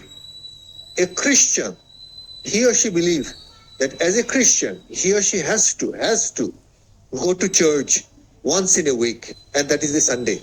রোববার দিন সকালবেলা তাদেরকে সানডেতে আপনার চার্জে যেতে হবে। আমি জানি না, এখানে যদি কোনো খ্রিস্টান আমার পার্টিসিপেন্ট থাকেন, আমি যদি ভুল করে থাকি আমাকে ধরিয়ে দেবেন। এখানে যারা হিন্দুরা আছেন, আমি জানি না তারা নিজেরাও জানেন কিনা, ওয়েল একজন হিন্দু হিসাবে প্রতিদিন আমরা তো উই আর লাকি যে আমাদেরকে 5 দিন সৃষ্টিকর্তার সামনে দাঁড়িয়ে হাজিরা দিতে হয়। একজন হিন্দুকে আপনার মানে আমারই একজন হিন্দু ছাত্র, এটা উনার কথা বলছি, আমি জানি না, আমি মানে এটা আমি সত্য মিথ্যা জানি না। উনি একদিন হাসতে হাসতে আমাকে বলছেন যে স্যার আপনারা তো লাকি যে আপনাদের মোটে মানে দিনে 5 বার দাঁড়াইতে হয়, আমাদের যে কতবার দাঁড়াতে হয় মানে আমরা নিজেরা অনেকে জানি না। উনাদের ভোরবেলা আপনাদের ভোরের আরতি হয়, সন্ধ্যাবেলা সন্ধ্যা আরতি হয়, সকাল 9টা-10টার দিকে সূর্য ওঠার পরে ওনাদের সূর্য আরতি হয়, আরো কত কিছু জানি ওনাদের আছেন, রাইট? তাহলে আমি জানি না, আমি ভুল বলছি না, মানে আমি ভুল বলতে পারি, রাইট? যদি এখানে কেউ আমি সামনে ভুল বলতে চাই না, তারপরেও মানে আমি জাস্ট একটু বোঝানোর জন্য বলি। এখন এই কারণে যেটা আমি নিশ্চিত, তাহলে যিনি আপনার 5 ওয়াক্ত নামাজ পড়েন না, তাকেও যদি আপনি বলেন যে না রে না, আপনার 1 ওয়াক্ত ওই নামাজ 1 ওয়াক্ত পড়লেই হয়, না পড়লেও সমস্যা নেই, ওই পড়তে হবে, ওটা বিশ্বাস করলেই হয়, রাইট? ওই শোভন আমাকে বলবে না আরিফিন সাহেব, আপনি পড়েন আর না পড়েন, আপনাকে এটা বিশ্বাস করতেই হবে, ইউ হ্যাভ টু মানে প্রে 5 টাইমস এ ডে। আপনি রোজা রাখেন আর না রাখেন, এটা আপনাকে বিশ্বাস করতেই হবে, you have to fast 30 days in a month, sorry in an year. 1 বছরে 30 দিন আপনার এই রমজান মাসে আপনাকে রোজা রাখতে হবে। জীবনে একবার আপনাকে হজ করতে হবে, পয়সা থাকলে আপনাকে জাকাত দিতে হবে, দান খরচ করতে হবে, এটা আপনি করেন আর না করেন আপনাকে বিশ্বাস করতেই হবে। তাহলে দিস ইজ দি ফ্যাক্ট। আমি কি বোঝাতে পেরেছি শোভন? জি স্যার, বুঝতে পারছি। আচ্ছা, কোন 5 ওয়াক্ত কেন পড়ে না? এই কারণে পড়ে না, শোভন মনে করছে আরে বয়স কম, এখনো নামাজ টামাজ পড়ার বয়স হয় না, 40 পার হলে তারপরে 2-4 ওয়াক্ত করে পড়া শুরু করবো। এখন মোটামুটি ঈদের নামাজটা নতুন পাঞ্জাবি কিনছি, সবাইকে দেখানোর জন্য ঈদের নামাজ পড়লেই হবে, আর আমি যে নামাজ টামাজ পড়ি মাঝে মধ্যে, এটা দেখানোর জন্য বা কনফার্ম করার জন্য শুক্রবারের নামাজে গেলেই হবে। তাই না রে শোভন? আর একটু বেশি বলি স্যার। যাই হোক, না তাহলে ওটা হলো গিয়ে ফ্যাক্ট, মানে ফ্যাক্টটা হলো গিয়ে ফ্যাক্ট যেটা majority of the people has accepted as the fact. কিন্তু বিহেভিয়ারটা নির্ভর করছে আপনার কিসের উপরে? ফ্যাক্ট ইজ ফ্যাক্ট, ফ্যাক্টের উপরে কিন্তু সবসময় বিহেভিয়ার নির্ভর করে না। বিহেভিয়ার নির্ভর করছে আপনি ওই ফ্যাক্টটাকে কিভাবে ভ্যালুড করছেন, কতটুকু মূল্য দিচ্ছেন। আমি কি বোঝাতে পেরেছি শোভন? জি স্যার। যিনি মনে করছেন যে না, this is the fact and we have to respect and obey that fact, তিনি 5 ওয়াক্তর 5 ওয়াক্তই পড়ছেন, তিনি 30টা রোজার 30টাই রাখছেন। আর যিনি মনে করছেন যে না, আমরা বিলিভ করলেই হবে, মাঝে মধ্যে একটু প্র্যাকটিস করি, ওতেই হবে, আল্লাহ তাআলা বলো মেহেরবান, উনি বড় ক্ষমাশীল, উনি মাফ করে দেবেন, তিনি বিলিভ করলেও প্র্যাকটিস করেন না, তার মানে তার বিহেভিয়ারের ভেতরে, যেমন অনেকেই বলেন দেখবেন that I am not a practitioner Muslim, আমি বিলিভ করি কিন্তু আমি প্র্যাকটিশনার না, তার মানে কি উনি প্র্যাকটিস করেন না, রাইট? অনেক হিন্দুকে আমি বলতে শুনেছি, আমি Hindu but I am not a practitioner Hindu, তার মানে উনি বিলিভ করেন কিন্তু উনি প্র্যাকটিস করেন না, রাইট? বহু খ্রিস্টান আছেন, আপনি পাশ্চাত্যে যে দেখেন একটার পর একটা চার্চ বন্ধ হয়ে যাচ্ছে, চার্চে আপনার ইদানিং আপনার পাওয়া যায় না, আপনার কি জানি বলে, আপনার ফলোয়ার পাওয়া যায় না, রাইট? ওয়েল তার মানে কি তারা চার্চ বন্ধ করে দিতে বাধ্য হচ্ছেন, রাইট? ওয়েল তার মানে কি দাঁড়াচ্ছে যে তারা কি খ্রিস্ট ধর্ম ত্যাগ করছেন না, তারা বিলিভ করেন কিন্তু তারা প্র্যাকটিসের ভেতরে নাই, রাইট? তার মানে কি আপনি যত বেশি ভ্যালুড করবেন, মূল্যায়ন করবেন, রাইট, তত বেশি আপনি তার উপরে অ্যালাইন্ড হবেন বা বিহেভ করবেন। ঠিক একইভাবে আপনাকে তো মানে কেউ একজন তো $1 মিলিয়ন দিয়ে আপনার মেসি সাহেবের টিস্যু পেপারটা কিনেছে, আমাকে যদি কেউ $1 মিলিয়ন দেয়, আমি টিস্যু পেপার মানে আপনার মেসি সাহেবের টিস্যু পেপার আমি ধরেও দেখবো। তার মানে কি আমিও কিন্তু ফ্যাক্টটা জানি, ওটা মেসি সাহেবের ফেলে দেওয়া টিস্যু পেপার, যার ভিতরে উনার নাকের সর্দি আছে, ওই ফ্যাক্টটা আমিও জানি, যিনি আপনার $1 মিলিয়ন দিয়ে কিনেছেন তিনিও জানেন, কিন্তু আমার কাছে ওটা ভ্যালুটা হলো গিয়ে মূল্যহীন। আর যিনি $1 মিলিয়ন কিনেছেন উনি মনে করছেন যে ওটা অমূল্য। অতএব ওই টিস্যু পেপার একটাই অবজেক্ট, ইউজ টিস্যু, একটাই ফ্যাক্ট, মেসি সাহেবের ইউজ করা টিস্যু, রাইট? ওখানে মেসি সাহেবের আপনার নাকের চর্দি লেগে আছে। আমি একটু খারাপ ভাবে বলছি, সো দ্যাট আপনারা যেন ভুলে না যান, রাইট? তাহলে ওটা কারো কাছে $1,000,000, যে $1,000,000 মনে করছে তিনি ওটার উপরে হামলে পড়বেন, আর যিনি মনে করছেন ওটা আসলে ভ্যালুলেস, তাকে $1,000,000 দিলেও তিনি ও টিস্যু পেপারটা ধরবেনই না, কিন্তু তার কাছে ফ্যাক্ট সেম। তাহলে একটা ফ্যাক্ট হতে পারে একই, কিন্তু ওই ফ্যাক্টর প্রতি আমাদের বিহেভিয়ার হয়তো এক নাও হতে পারে। কেন নাও হতে পারে? কেন আমাদের ফ্যাক্টর প্রতি একই ফ্যাক্টর, যেটা একই বিলিভের প্রতি কেন ডিফারেন্ট পিপল বিহেভ ডিফারেন্টলি? এটা নির্ভর করে আপনি ওই ফ্যাক্টটাকে কিভাবে মূল্যায়িত করছেন। যেভাবে আপনি মূল্যায়িত করবেন সেভাবেই ওই ফ্যাক্টর উপরে বা আপনি বিহেভ করবেন। এবং সে কারণেই একই অবজেক্টের প্রতি এক একজন ব্যক্তি এক এক ভাবে বিহেভ করে থাকেন। অবজেক্ট একই হতে পারে, ফ্যাক্ট একই হতে পারে, কিন্তু তার প্রতি যে মানুষের ভ্যালু, মূল্য, দ্যাট ডাজ ডিফার।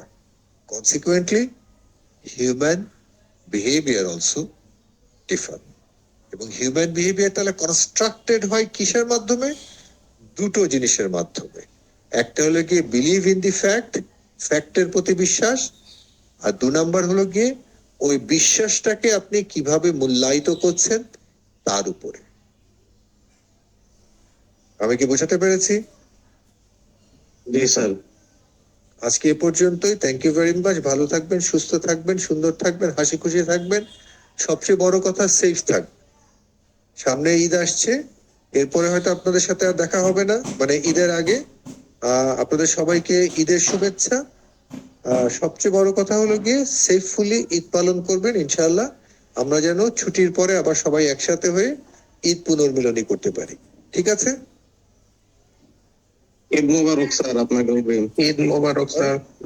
সবাইকে ঈদ মোবারক। আসসালামু আলাইকুম।